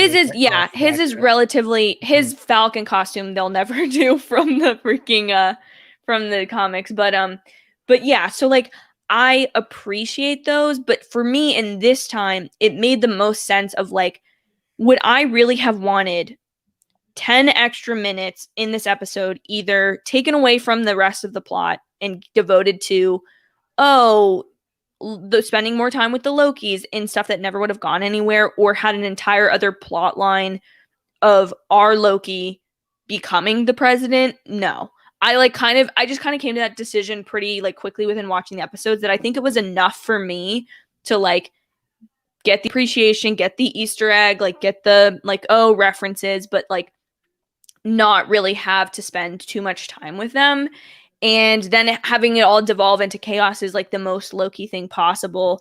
And like you get the core group of Lokis to just like exit out. The kid, Richard E. Grant, the alligator, and Loki himself. And they just like go off and go. And I really thought too, they were going to do this whole thing where like Mobius and Sylvia are going to miss Loki because he's going in one direction to go find them and they're going towards the dragon or somewhere else to find him. So like I just liked the fact that this didn't go anywhere I thought it was going to go. I liked the surprise of it. And for me personally, like I think this is a perfect penultimate episode for an MCU show. And the reason I say that is because when they were fighting Goliath or like going up against him, I kept thinking like any like 5-minute segment, I'm like, whenever there's a pause, they're going to cut it. Like, that's going to be the cliffhanger. I did think that. They're going to cut it. And they took it all the way to the end when she enchants him and they're headed into wherever they're headed next, towards that, like, weird house building thing. And, like, I love that because to me, it's a lot of, potentially Quantum Realm. There's so much, it's thorough. It's complete. It's an action sequence that doesn't need to be carried into the finale, and it leaves the finale to be completely its own thing. And that's what I really liked about this episode. And for this show, which has been a very talkative show like even with WandaVision literally being a sitcom, this one is the most like, let's actually have conversations like we would in a play or a nothing happens type movie, but still having the MCU stakes, action, and world building that we're used to. And I think like this episode kind of has all of it. And then I even think some of the sequences with like Miss Minutes and Ravonna Renslayer and Sylvie together at the TVA are really important for the show. And I like the way it balances that. So like, I think this is just the best penultimate episode that I could have hoped for. So I really liked this episode. Episode 1, I think, is forever going to be my favorite from this show just because it was everything I wanted it to be and more. But I think this episode is fantastic, especially the way it sets up the finale. I love the fact that I'm going into the finale being like, I don't know what the heck is going to happen. Like, I just think that's perfect for this show. And this episode was literally called Into the Mystery. And like, I feel like that's where it got us. Is it took us through the void and it took us on, and like, we're headed to the next thing now. But I still feel like it accomplished a lot in and of itself. And sorry, last thing, I know I'm on like a ramble. I really, really loved the note of each of the Lokis, specifically our main band, referencing their relationship with Thor and how much that is a part of Loki's character. Because I've never really thought about it in this context, but like Loki really is defined by his relationship to Thor, both in his vengeance, his need to cause mischief in a way that's like defined as mischief, even though like lightning and thunder is like not like calming by any means, but like Loki is just like, he's an outcast, like from the beginning. He's made to survive, like, and try to like overcome things. And I really liked the fact that like anytime there was a kind of shift, which I think will be a theme that will be addressed next episode, and I hope in the future of the show, of like who gets to be a better person. Because like all our major MCU characters, but specifically Tony Stark, beloved, I think he has the best arc in the entire Infinity Saga. He gets to be redeemed. Kind of multiple times over, he gets to make mistakes and be redeemed. But in this show, they make the comment specifically of Richard E. Grant's character wanting to be a better version of himself and like go and have a good relationship with Thor instead of like staying out of everything. And literally just that action of trying to leave wherever he is in isolation is his Nexus event. And I think to me that that's like the most, that is what the true evil of like the TVA is controlling who gets to be, who gets to change, who gets to have the arc, who doesn't. And so like, I think that was just really, really great writing within an episode that had a lot to get us from the timekeepers aren't real to we're going past the end of time to like figure out what the heck is going on. Yeah. Yeah. I mean, I do echo a lot of the things that you said. I hadn't really thought about how it harkened back to episode 3 with the relationship, but that does actually make a lot of sense. I do like that about it a lot. I do agree with you about the final battle, how it was paced nicely, where it's not going to linger over into the next one. It's like I've said, each series has gotten significantly better, incrementally better time and time at their cliffhangers. Yeah. Is WandaVision absolute garbage? Falcon and Winter Soldier nailed it a lot of the time. Literally, like I think it was episode 4, with obviously the bloody shield. That is the best cliffhanger of any MCU show so far. But even the first episode with just being like your new Captain America was like, yeah. But I think this one, while there aren't as many shocking cliffhangers, which last week was, in episode 2 was, but they are consistently paced and set in the right place. Where one Yeah. of what the flip it was doing. Mm-hmm. But I did. And look, I know it sounds like I'm bashing this episode, and I think the reason why is because I've been so high on the rest of them. So, but I do like a lot of what you said. Again, I do love Rashid. I think he's fantastic in this. You can tell he's having the time of his life. Yeah. And I'm sorry, I gotta disagree with you about the President Loki. I just didn't. I knew you would. Like the execute. I did, because the way it's set up in all of the ads and all, it got you thinking, oh, Loki, he's gonna have a band of Lokis behind him to take down like that's what we're thinking, and take down the TVA, or at a time we thought he was gonna take down Sylvie because she was the villain, but now she's not. Oh, he's got a band of Lokis, they're gonna team up, take down the TVA, but no, it turned out to be kind of like a gag where it's just like, oh, Lokis are all selfish, they just want power, they're just gonna fight. I can understand that, like, thematically, I get it. But I was just like, I don't really like that. I did like the bait and switch though, being like, wait, there's no Loki looks exactly like.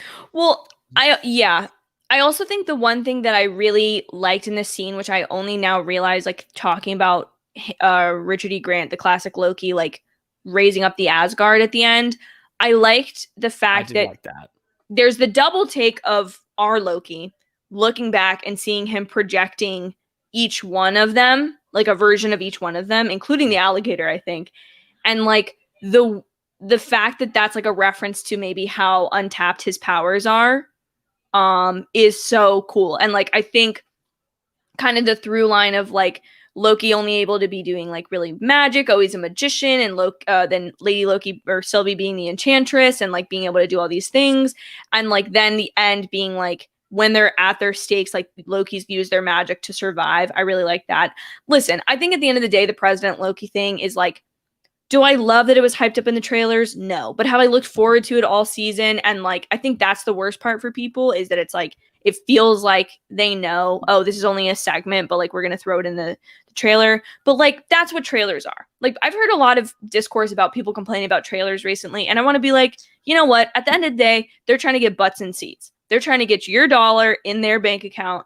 And if that trailer did it because they put in 1 second, like, it's, as much as we joke about like content creators doing clickbait, like movie studios have been doing clickbait for years. Like, I swear, I went to go see 42, the Jackie Robertson movie with Chadwick Boseman in it. Fantastic if you haven't seen it. It is amazing. There's a scene where he kisses his wife on some New York street. Never in the movie. It's like on the cutting room floor. Never in the movie. So like, honestly, like, I'd rather it be in there and be in the show than like not be. But I understand. My first thought when I saw it was like, I'm loving this, but I know people are not going to like the way that this was played up. Yeah. Just how it goes. It's just how it goes. But I mean, let's get into specific stuff. I mean, I don't really know. It's kind of my whole beef. I don't really think a lot happened in this episode. I do like the point at the end where we're going to get our Thor Ragnarok moment with Thor when he reaches his full potential. We're going to get that with Loki in the next episode. I truly believe that. We're going to get him in his full potential. I think Sylvie as well. I think they're both going to reach their full potential in that next episode. But I don't even know. I just don't really feel like there's a lot to talk about this one, because it's just like they're kind of hanging out, they're kind of talking, they fight the cloud at the end. Let's get into the next episode. I mean, I guess I think this was a little bit more of like the fanfare Easter egg type episode of like kind of play I Spy a little bit. And we are setting up for the finale, so it's like the thing I think is the most heavy weight material for this episode that I think I could make the argument that like, no, I really enjoyed the plot of this episode was, one, all the stuff with Renslayer. Like, I don't know minute to minute if she's the woman behind the curtain. I don't either. The one who knows who the woman behind, or the person behind the curtain is, or if she's literally has no idea and she's just so sworn to this power that she's now become accustomed to that she's gonna like figure it out before anyone else does, so she can retain the power that she has. And so like, I liked that. I liked the I think I just liked Loki having to learn to trust different versions of himself and not rely on being an individual. Learning And to trust in general. yeah, seriously, because that's in definitely something general. that's new for him. And like now he's got to trust a bunch of other versions of himself that he knows are like the last person he should trust because it's him. It's different versions of him. And like, I don't know. I think I just like, I guess if you want to make the argument that this is, I don't know, because to me, this sequence could have been, if you want to make the argument of just, okay, they just need to get through this void world and they just need to get to the end, it could have been 20 minutes in a tacked onto the finale. But to me, to keep the pacing of the show so well done, I liked that it was in this void thing that we're kind of going from believing there's no escaping. They're just going to have to run around forever avoiding this like Fortnite storm monster, which is like what I compared it to. Because this whole episode reminded me of Fortnite. Like there's broken buses, there's the Thanos plane, Mobius is driving like a pizza cart, and you can't tell me like that's exactly like there's gonna they should just be skins of this in Fortnite now. Fortnite too, because like it just feels the same. Fortnite. Exactly. It just needs to be like the Loki season or what. Like I don't even know how Fortnite works like that, but like I know there's cars in Fortnite now, so it's like yeah, just put the pizza car in there, like whatever. And like, but I think I just liked the fact that they made it really like a trek through this space, and I think it parallels episode 3 really well in that way, and like uses callbacks to like their relationship, them trusting each other. And the one thing I have to give this episode credence to, which we talked about a little bit on this stream, I like the fact that they were like hinting at the romance stuff but didn't actually do it, because like when he goes and touches her shoulder, I was like he's gonna create a freaking Nexus event by like kissing her or something. Yeah, like that's gonna be what it is. I literally let out an audible, don't do it. I let like literally audibly, I was like, don't do it. So, but I think like, and so I'm glad they didn't do that, and they even did like they held hands and stuff, but it's more of like to combine their powers. Yeah. But like, I mean, and I gotta say this, and I guess this is controversial, but like people are coming for me for my High School Musical ship, so come for me, whatever. Here, I don't ship Loki and Sylvie by any means, but like I'm more okay with it. I'm more okay with it now than I was last week, and I'm probably gonna be more okay with it next week. You know what I mean? Like, I think it's each time they reference the romance being there, but don't like rush into it, that I think it grows on me more. Cause like it's being addressed, like it's there. Like you can't tell me when they're having that scene with the blankets and he like extends it to be around her too. Like, gives him that look. I'm like, yeah, I'm like, is it gonna happen? Am I? Because you're building yourself up to be okay with it in that moment, and then the moment passes and you're like, okay, like I'm a little bit more okay with it now. You know what I mean? Like it's a tolerance building, I think, that they're trying to do. Ship is in the harbor now. See if you can spot another romance come into. The only thing I don't like, just because it just feels like, okay, why? But like not for any reason particularly. It just feels like he makes the comment, we're all bros here, or like not, he doesn't say that, obviously that's would not be well-written line, but like he's like, we're all bros here. Like, have you ever met a female variant of us? And like Sylvie's the like, only one. Terrifying.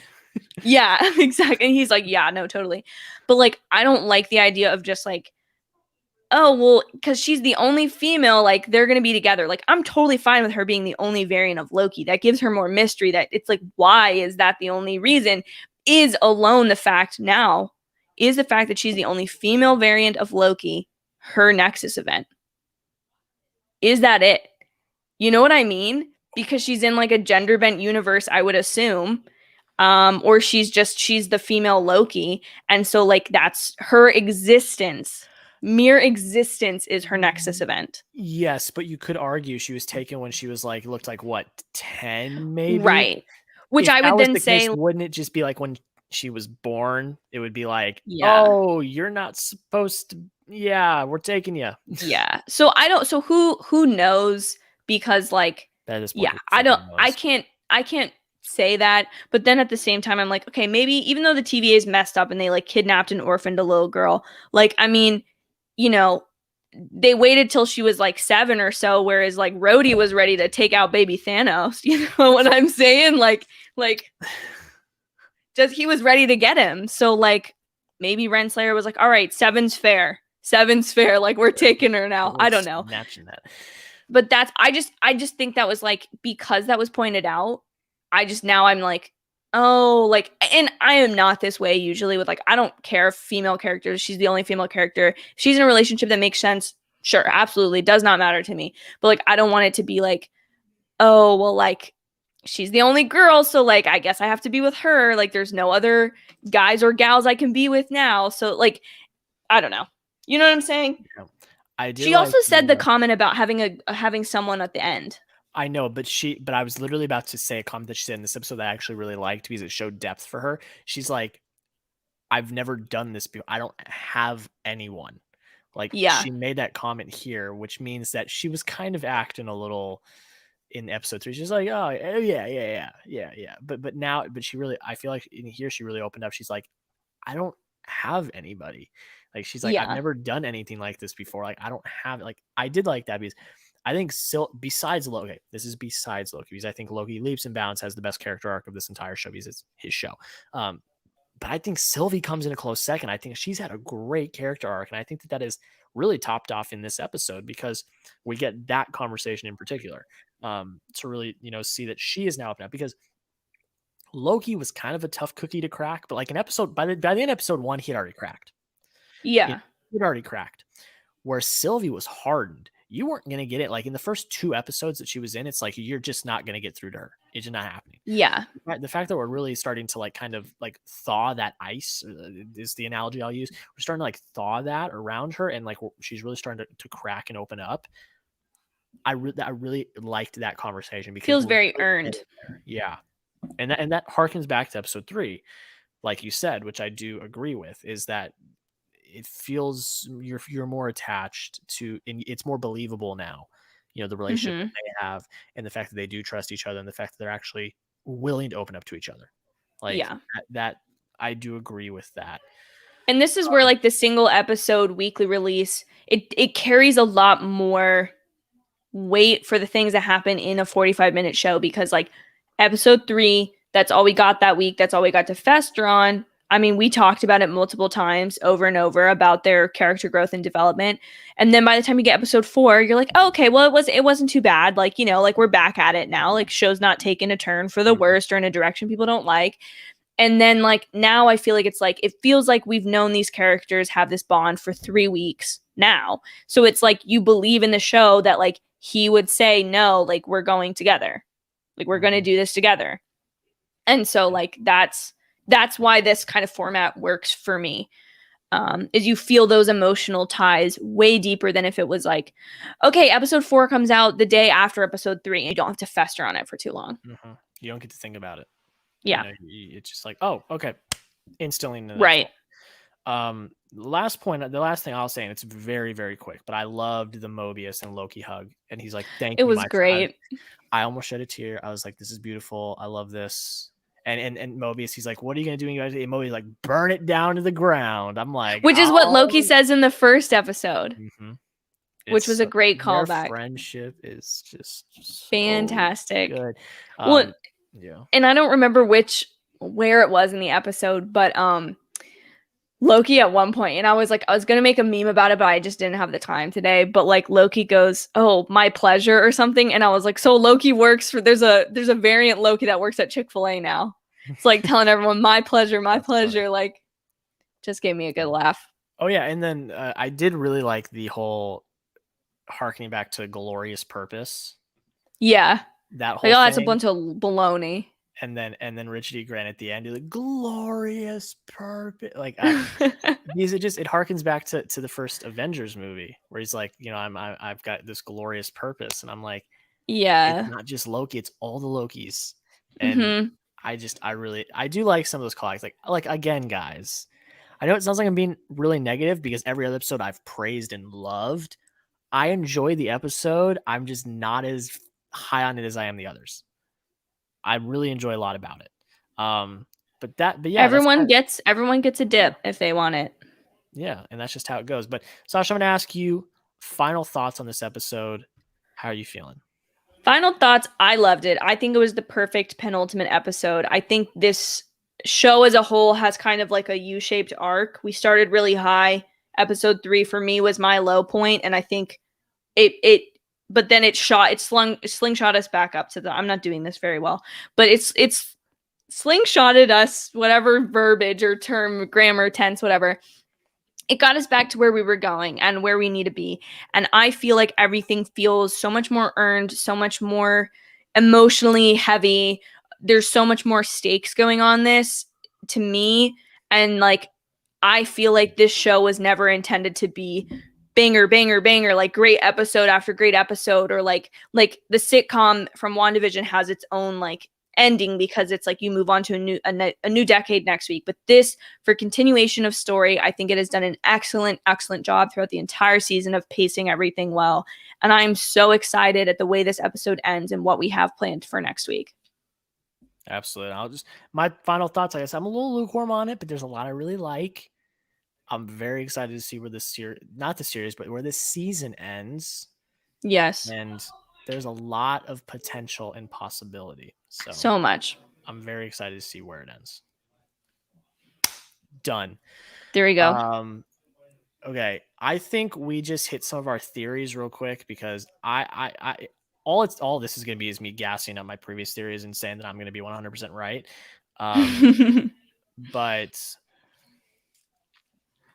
yeah, so we're going to the quantum realm next episode. And we're going to meet Kang, and he's the one behind it. Thank you. That's it. So my theory actually differs, and I just got to throw it out.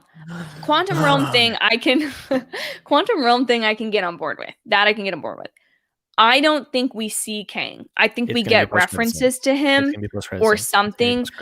See, I feel like we'll get, like, we remember after the Avengers when Thanos turns around in his chair and goes, fine, I'll do it myself. And we get like the slightest glimpse at his face. I think we'll have that level of thing. But the only thing is, they only just now made the casting announcement for Jonathan Majors. Now, granted, they could be releasing this information to fake everyone out. That would be so perfect. They're like, oh, they just cast him. They're not really going to put him in, and then they do. Isn't that the best fake out, though? Yes, but I'm also like, I just think it's too much to put in the episode. I'm kind of just feeling like it's too much, especially if we want more seasons. So my theory is that we get reference to Kang, but my theory goes down with it being Kang. And the only reason I say this is because everyone's been saying, oh, well, it's got to be Kang because Ravonna in the comics is his girlfriend, but she doesn't know.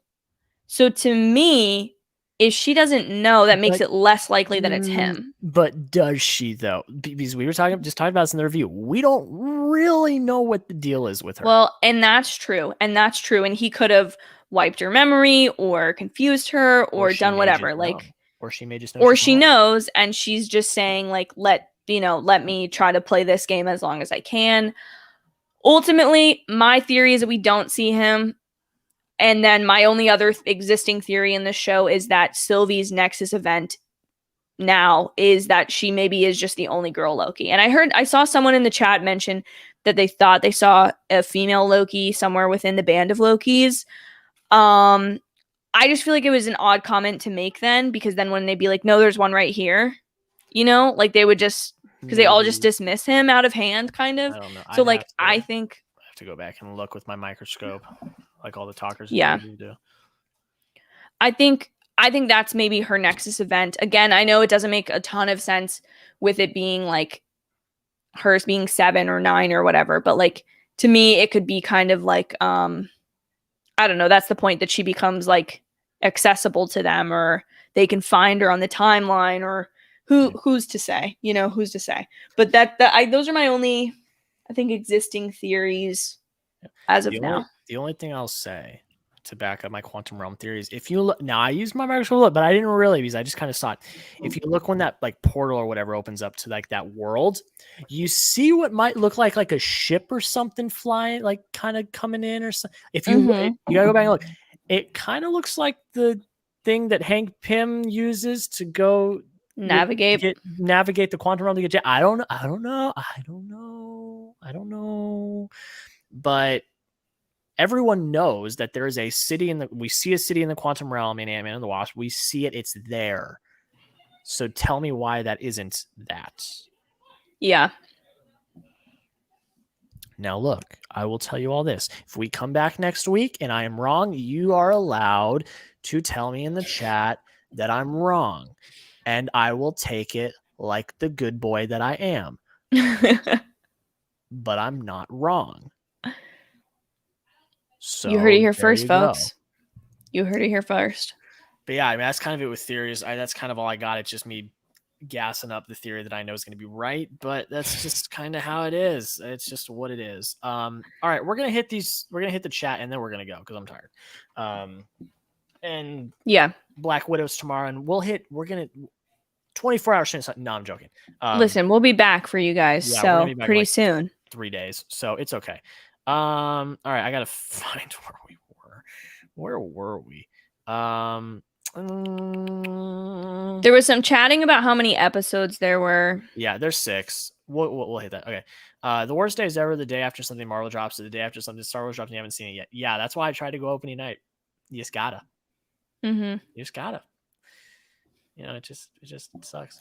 I haven't even talked about Loki on my channel. I guess I've just put it off. I really should though. Tip for growing on YouTube: hit the trends. That's why we're doing the Loki live streams. Well, what? Okay.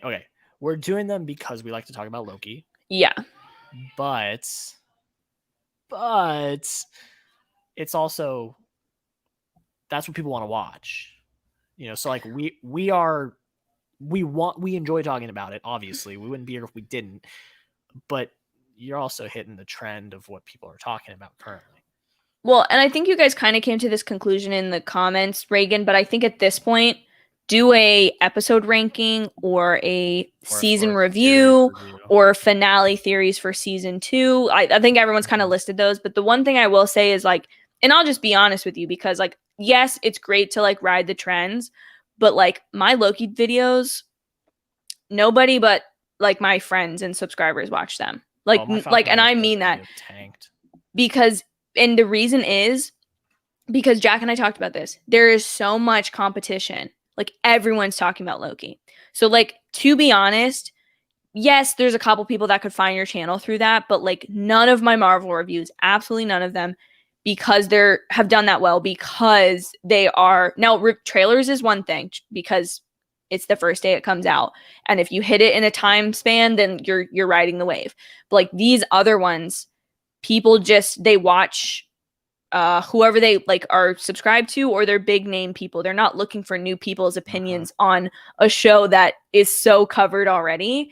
So do the season finale or do the ranked, because ranking videos do super well from all my friends who have done them recently. So either rank the episodes, rank the shows, rank the show episodes, or rank it in the entirety of the MCU, or do like finale, because at that point there will be a lot less content about it. So there'd be less competition. Again, you're not just doing it just for the numbers, but if you're looking to see a little bit of return on your time investment, that's what I would suggest. And don't worry about missing some of the trends. Like, listen, like somebody asked me last week, are you going to do Monsters at Work? I would love to, but like I have not had the time to watch that today. And like, I'm not going to be able to until this weekend. I think one that I would do, Reagan, is do What If. I don't think there's going to be as many people doing What If, because it's not canon. It's just kind of not as flashy animated show. It's not like mainstream MCU. Not as many people are going to be making content on it. I may do some stuff, yeah, but we're not going to do live streams on it. Like, it's just nothing to talk about. It's just, oh, this is What If something happened in the MCU. It's not a mainstream show. Like when Hawkeye comes back, maybe we'll do another live stream or something like that when Hawkeye comes back. But I would do What If. I think that's one that not a lot of people are going to do content for. I know I'm not. I don't think I'm going to. So that might be one to look out for. Okay. Content talk. Can we appreciate the Lightning McQueen being an MCU show? I love it. Owen Wilson is a star. Wow. He really is. He's great. My ranking of the episodes. Episode 2 is number 1. Okay, so the 5th one is episode 3. And episode 1 is 4. That's kind of a hot take. His third favorite is episode 5. Second favorite is episode 4. First favorite is episode 2. Episode 4 is my favorite so far. And I love it. Mine is still 1. Episode 1's like a close second. But But I love everything they do in episode 4 is just, I love episode 4. I'm also the convenience of Mobius just knowing where Sylvie spawned in the void. It looks big, but I don't think it's that big. I think like you spawn in a general area. Well, and like they said, when new stuff comes in, the monster goes at it. And Mobius is smart enough to be like, okay, there's new people. Monster, yeah.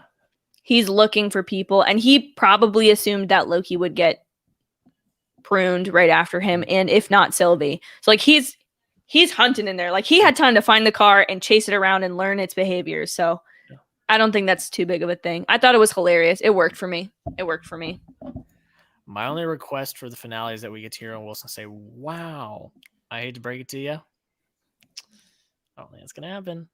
I don't think we're going to see Mobius in the next episode. If you haven't read the trades, if you haven't read interviews, I don't want to break your heart, but the writer said it doesn't happen.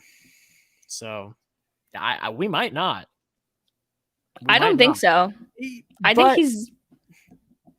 Well, then do we not see Renslayer then until season 2? True, but if it's season 2, would that not be the perfect place to leave him? But that's what I'm saying. We could, Yeah. No, you're right. You're absolutely right. Yeah. I want episode 7, which there's not going to be, but Movies and Trains already told you that, to end with a song about a twisted villain, just like WandaVision. We're not getting a song. WandaVision was so wacky and things like that. This is a different type of show. WandaVision had theme songs for each episode, and it was like sitcom, so it worked. It doesn't make sense in this show. Here. Yeah, it doesn't work here. Okay, talking about Sasha in the High School Musical episode made me sob. It was extremely emotional. I won't get into it here because I know I have some people who are waiting to watch like the last one.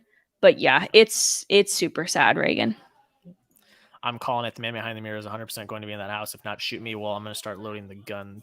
Because I don't think so. Like we talked about, I think Kang is the one behind the mirror. Without a doubt, 100%. I don't think we'll get him until a post-credit scene. I don't think he's going to be there. I think he's smarter than that. Like, I don't think he's going to be there. So just because they figure out who it is doesn't mean we find them, because they're probably a couple steps ahead. Bud. I don't actually mean that. Sorry. I don't actually mean that. I think Loki is an awesome show with great visuals and epic storytelling. That's all I got to say. Facts. Best written show so far. Some of the best written MCU.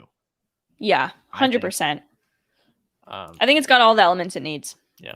President Loki, maybe controversial, but that scene's actually hilarious. I really don't like it. I didn't buy it.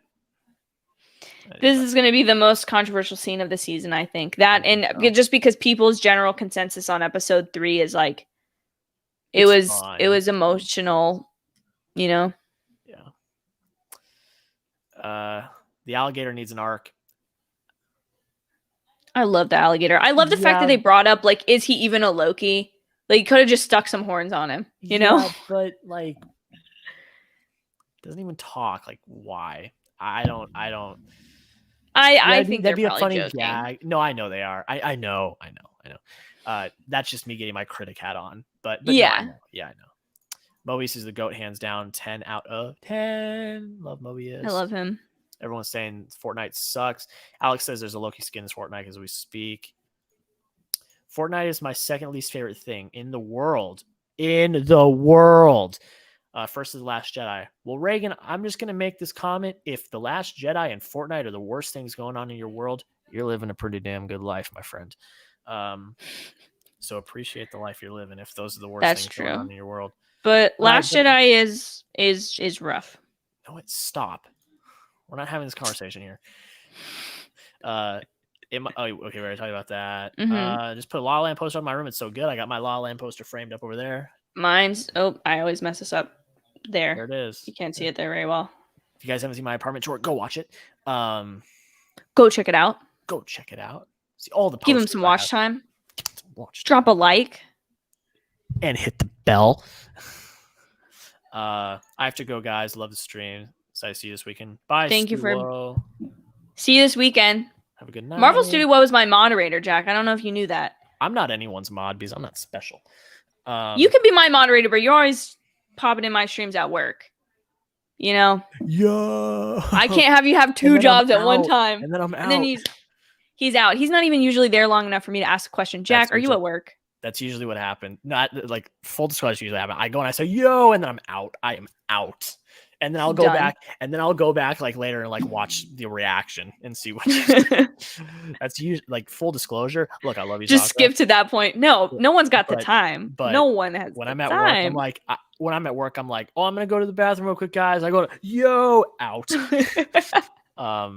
That's funny. I appreciate it. It makes all my streams. It really does. I try to do that in everyone's stream. I try to hit the yo, and then I dip out of there. I actually found Sasha's channel because of her High School Musical, the musical series, and then thank you, Danny. Her, I'm really glad I did. Thanks, Sasha, for bringing people to the channel. You're welcome. Who would have thought? Who would have thought? I literally that High School Musical, the musical, the series, like doing the reviews was like a split second, like because my Shang-Chi reaction and HSMTS were just back and forth, and I was like, you know what? I'm gonna be a damn fool to quote Aaron Burr to not do this. So I did it, and in the last 2 weeks, it has just blown me away. Like, I still have not replied to comments. Yep. Because there's so many of them, and they just keep coming in. Yep. So it's awesome, and that's why we're gonna get Jack on the channel, because the HSMTMTS people, I know they have a Disney Plus subscription, so I know Jack's covering content they want, so they're gonna get it.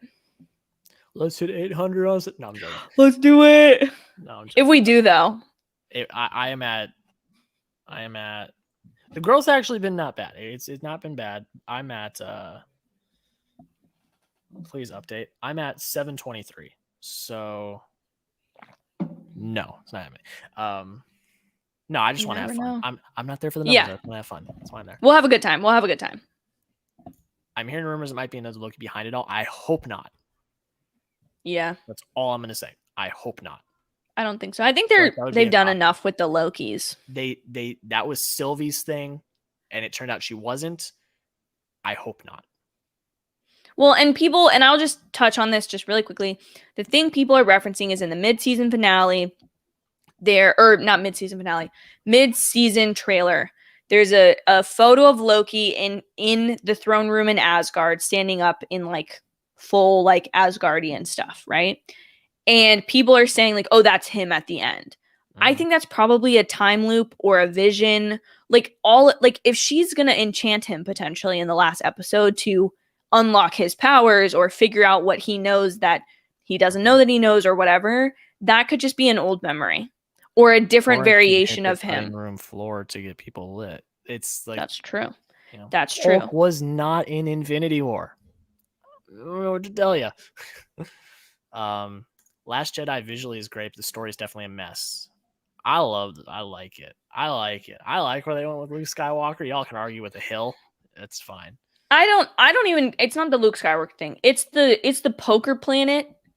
Oh, having that is a consensus terrible. You could cut 30 minutes out of the movie. You cut that. But then I revisited it recently because I did the video on after credits with Josh.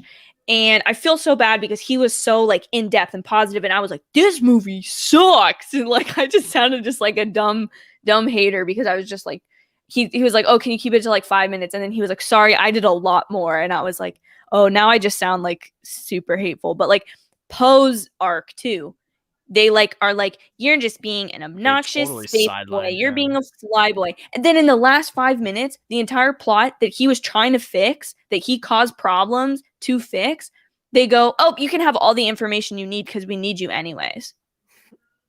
And then Holdo like dies, and then Leia's like, "I'm so weak, I can't do anything," and like, I don't know. I'm not a fan of that, and everything else is like all the Jedi stuff is fun. All the training stuff, all the dyad and the Force conversation, the dyad FaceTime calls, if you want to call it like Force FaceTime, like I like that stuff. I'm down for that. The throne room scene is one of the best scenes in all of Star Wars. Sue me. But like, yeah, no, I hate that movie. I would never rewatch it again if I didn't have to. Hot take. I hate to do this to you, Jack. Oh, did he freeze? Did he freeze? I think he did. So yeah. So I hate to ruin anyone's day. I'm not a fan of Last Jedi. And he's back. I thought Oh, and he froze again. He froze again. Oh no, guys. Oh no. Oh no. He's in that, like, what is it in season or episode 1 of Loki when they have those like time collars and he's like woo-doo, woo-doo, and he like can't move. That's what he's doing. That's what he's doing. Yeah. I'll fill this time. I listen, if I can do anything, I can talk. I know that for sure. So to keep you guys entertained, yeah. So I guess Last Jedi, if you want to hear more, I was on Josh Simpson at After Credits. Josh, if you see this stream eventually, thank you so much for having me on. We got to talk about Last Jedi. He is doing rewatches of all the Star Wars movies, and Jack's back. I thought we were gonna make it. We're so close. We're so close to the end. I really did. It just sucks. If I start streaming, I can't because YouTube is weird about it. But I wish you guys would pop in. I mean, if you start, I'll pop in. I'll be like, yo! If you do one, and then I'll dip. We'll be there. Oh, and we'll be there. We got so close, guys. We can still hear you though. We can still hear you though. That's my camera. We got it's always right at the end. Like the other night when we filmed movie drafts, my light died right after I got off the call. Just like it was fine the whole time, and then right after it was like I was like, thank you for giving out at the right time. But yeah, there's a couple movie drafts that we've pre-filmed everyone that I will be on. 2 movie drafts. Sasha's on. We're back. But yeah, sneak peek for everyone. My last night, the one we filmed, I was using a camera, and then the camera battery died, and I didn't realize the batteries were literally right behind me to replug in. Wait. So real? Yeah, I didn't know that. Christian told me afterwards, he's like, I put them right behind your laptop, and I just didn't want to mess it up anymore, so I just like didn't do anything. That's funny. So yeah, so as I was saying, I would hop in and be like, yo, and then I would dip because that's just what I do. Jack at 723, Sasha at 1.3K, me at 79. Oh, well. Okay, well, Reagan, when did you start? Yeah. When did you start? Did you start like a month ago, 2 months ago? If you went back and watched my video I just did on my 7 years, it took me like 4 or 5 years to even get to 100. Reagan, I was at we'll say like 170 to be generous. 170 at January 1st of this year. And growth, and that's a year of having the channel. And growth like Sasha's is an anomaly. It's just because she's so like, it's because she's great, and it's because she hit an audience that really liked what she did. So you said last year, okay, so you've been doing it for a year. It took me 3 or 4 years to get to 100 subscribers. Yeah, in a year, you're already up to 79. It took like, I'm at 723. It took me, I just reached my 7. I've been doing this for 7 years. Don't look at those numbers like that. Just don't. It's cool to look at the numbers, but you're like, oh, cool. Okay, cool. Stuff's happening. But don't. Yeah. Put out the content. Reagan, I'm going to test you right now because I made that video specifically a lot for you because I wanted to give you these tips.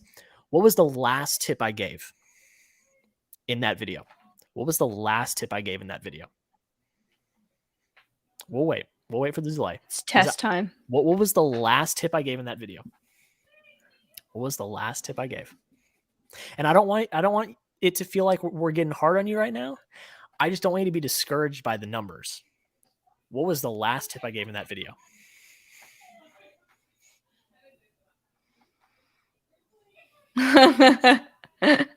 Oh, someone didn't watch the video. Oh no. I made that video. I remember what the tip was. Sasha. Yes. So the tip was, I believe, if I remember correctly, it was to have fun and to not let that get you down because like it's gonna be slow. It's gonna take time. Did I remember correctly? I feel like that was the sentiment that was there. Partially there. Remember why you're doing it. Yes. Remember why you're doing this. You're not doing it for the numbers. You're not doing it for the money. Remember why you're here. That is the biggest tip. And that was one I saved for the last. Because for me specifically, I watch my friends grow rapidly get big numbers, do all of this stuff. And I watch that, and it discourages me. But last tip, remember why you do it, because you love it. You have fun with it. That's why you do it. That's why you do it. So yes, you may be at 79 right now, but think about it. You're at 79. You've only been doing it for a year. The hardest thing you could, this is what I've heard from other bigger YouTubers. The hardest milestone you can hit is the first 100 subscribers. Yeah. That is the hardest number to get to in YouTube, is the first 100 subscribers. Once you get to the first 100, you know what the next hardest is? The next 100. It's not easy. It's like I said, like Sasha's growth is amazing because it's an anomaly. Like she hit it hot and she did it right and she did it good. Sasha, but there were also fantastic. Thank you. But there were also days, like, just so you know, Reagan, like there were days I was putting out a video literally like 5 times a week. And like I'd never done that before on YouTube, but I was just so like into making the videos that I did it. I understand that that's not and not everyone can do that, but then do 1 video a week or something like that you're really passionate about. And like the editing speed will grow, because like never would I have thought when I started, like it would take me 2 weeks to do a video, like guaranteed. Now I can put one up in 30 minutes if it need be. Remember what I did, Sasha, I was talking about last week. I was like, I need to time myself from the start of a video to an end of a video so I'm ready for that Spider-Man. What was my time? I don't even remember. It was like 28 minutes. I think it was like 28 minutes. Yeah. Like 28 minutes. Start of a video to it being uploaded and out was like 28 minutes. I was like, I wouldn't have been able to do that 5 years ago. It would take me an hour and a half. 28 minutes. Yeah. 28 minutes. Just keep at it. Yeah. He said, thanks so much for those tips. It's helped me, and I think my videos will be much better now. Hey, and do it for my man Jeremy Chugs, who is one of my coworkers at Chat Sports, for the love of the game. It's for the love of what you it's for the love of what you do. That's what it's for. That's why you do it. I do this still now because I love to do it. That's why I do it. I love to talk about movies. I love to do Loki live streams with Sasha. I love to talk about Marvel. I do it because I love it. That's why you're doing it. Now, there are some instances, like at Chat Sports, we need to keep the lights on. We need to pay our employees. Yes, we're doing it because we love it, but we're also doing it because we want to put out a product that we can live off of. But for someone like a Sasha or a me or a Reagan or a Trevor or a Jaron, or you can name any of them, it's for the love of the game. It's for the love of the game. Mm-hmm. So, Reagan, I hope that helped. And Jeremy has to say, because we talked about this at work, just finished episode 5. Old Loki is OP. He is until he gets eaten up by that cloud. That's true. But I think that was a great send-off for him, though, because I agree. He had always been kind of like Lokis are kind of selfish and self-loathing and things like that. But he was like, this is my moment to be selfless and like help out. Yeah. Other people. Like, I liked that. Mm-hmm. I think we got a great little mini character arc out of Old Loki in that episode. It was a nice touch. For sure. I did enjoy that. But I think that's it. I think we hit all the comments. That's it. We're going to be back on Saturday on Sasha's channel talking about Black Widow, which I'm very excited about. But I want to thank you, Sasha, for coming back on. Thank you, Jack, for having me as always. So taking the time. I am. Absolutely. Always. Yeah. For all time, always on the stream. For the love of the game. Absolutely. But my sister walked in and said, are you friends with them? And I said, yes, but actually, no. We're all friends here. Yeah, absolutely. Tell your sister, absolutely. We're all friends here. We're all good buds. Reagan, you, me, and Jack, we all talk on a more regular basis than I do with people I'd consider friends in real life. So, like, 100%. Yeah, I haven't talked to some of my high school friends in months, if not years. Mm-hmm. Like, I talk to Reagan every week. Yeah. It's pretty good friends. I think the only people I talk to consistently besides that are some of my other YouTube friends, my parents and my sister, and my colleagues at work. That's pretty much it. And those people I see day to day. Yeah. Yo, what's one change that you made to your channel that helped a lot? Collaboration. Collabing. That is it. It is collabing. That's what did it. That's how I got to 100. Started collabing with Josh at Everything Movies. He got me over to 100. And then after that, it's just collabing. because you get in front of audiences that aren't yours. So those people that don't know you, that are still interested in the same thing, you get them over there. It's collabing 100%. For me, at least. Collabing. Yeah. Definitely helps a lot. Yeah. Yeah, I haven't talked to Jack in hours. I know I haven't talked to Jeremy in hours either. It's like we just didn't see each other at 5-6 hours. Like, yeah, I haven't talked to him in hours. It's been forever. Oh, hey, you're still here. Yes, we are. But we're about to leave. I had to leave for some time, but it's nice to know the live is still going. It is still going, but like I said, we are about to head out. But there's 10 concurrent right now, which is kind of lit. Send in your super chats. I'm just joking.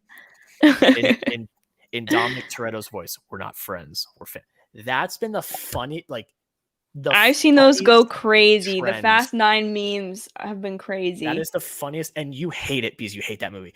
That is the funniest trend. The meme's funny though. The thing I hate about the movie is that it tries to pretend it's not just a meme, and it is just a meme. And like that's what I don't like. It's so no.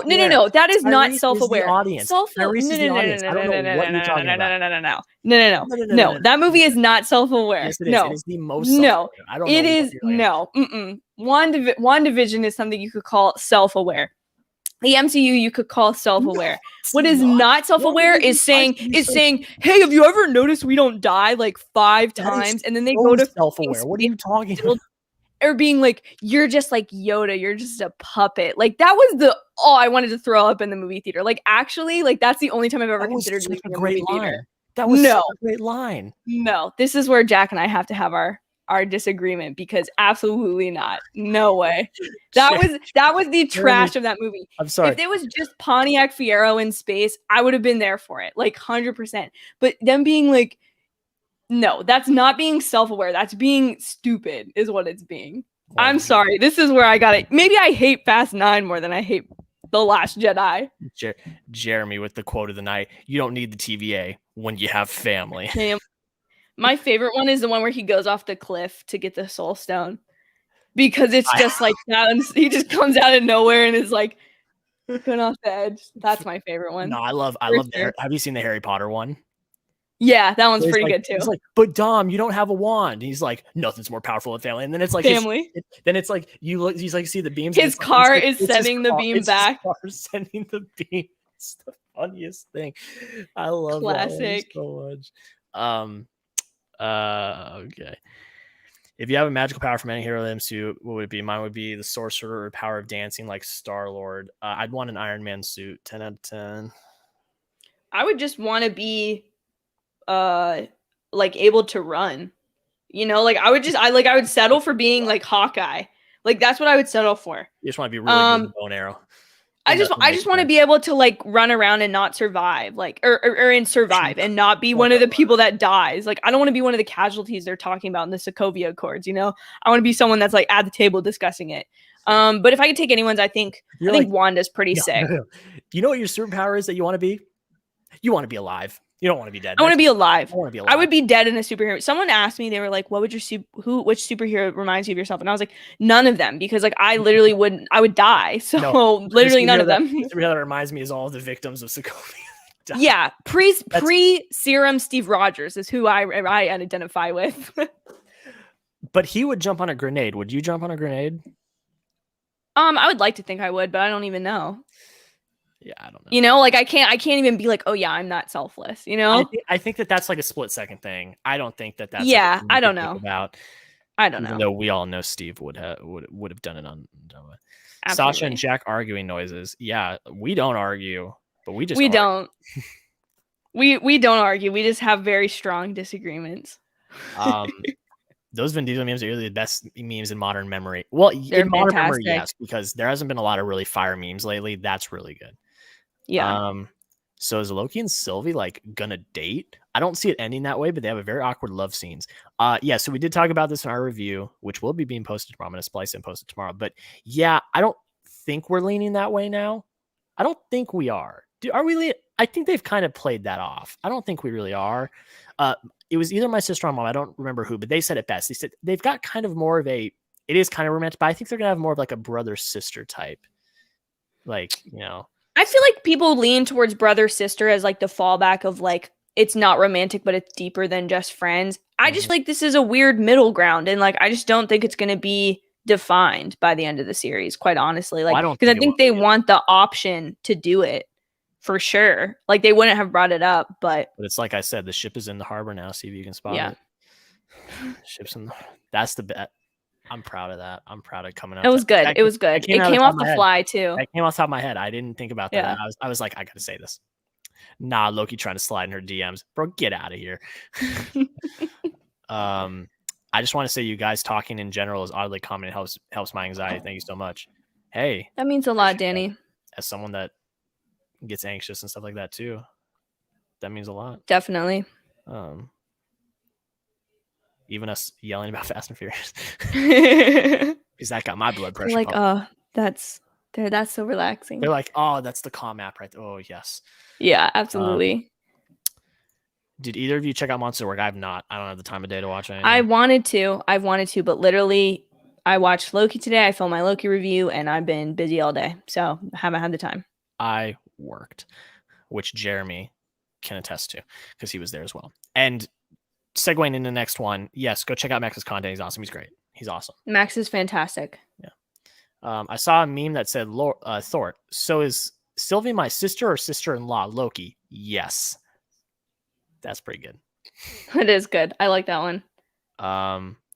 Also, is it just me or the Kid Loki seem oddly very powerful? Also, he killed Thor. I don't know if it necessarily is that he was powerful. I think it's the fact that he did kill Thor makes him feel more powerful. He's the only one that's done it. Yeah, but you also got to think he killed kid version of Thor. So it's like, true. Yes, still as powerful, but not really to his fault. Like, you could argue. But they're like demigods, you know? Yeah. So they're like partially, you know. Yeah. So, yeah. No, I think that gives him clout. I think that's why he's the king of the Lokis, is he gets the throne, is because it's like, one, maybe he was there first because like he's young and he killed Thor. But also he was like, that's the only one to do it. It makes sense. Yeah. He's got Good night, guys. Enjoy Black Widow. Can't wait to watch the live crossover to talk about the film. Yes, the most epic crossover that everyone's waiting for. Most epic crossover. Yeah, so we're going to say goodnight. We're going to say goodnight to everybody. Yeah. No problem. Y'all are awesome. You're awesome. I don't remember what we're talking about. Okay, cool. You guys are the best. Jaren is still here. You're a real one. Jaren, you're the bomb. You're the bomb. Always. There's a scene where adult Thor is telling kid Thor to kill him and he doesn't do it in the comics. Okay. Okay. When do you think we'll see Mephisto and Loki? I'm just moving right past that one. We're not. But that's it. That's it. We're done. My parents and family are in the room and I want them to release them. They're watching Love Island, so I think it's fine. But thank you guys again. Thank you, Sasha. Thank you, Jack, as always. Go over to her channel. We're gonna be there on Saturday talking shop on Black Widow. I gotta take some. There'll be a time commitment that comes out tomorrow or Friday for sure. Yeah, so lit.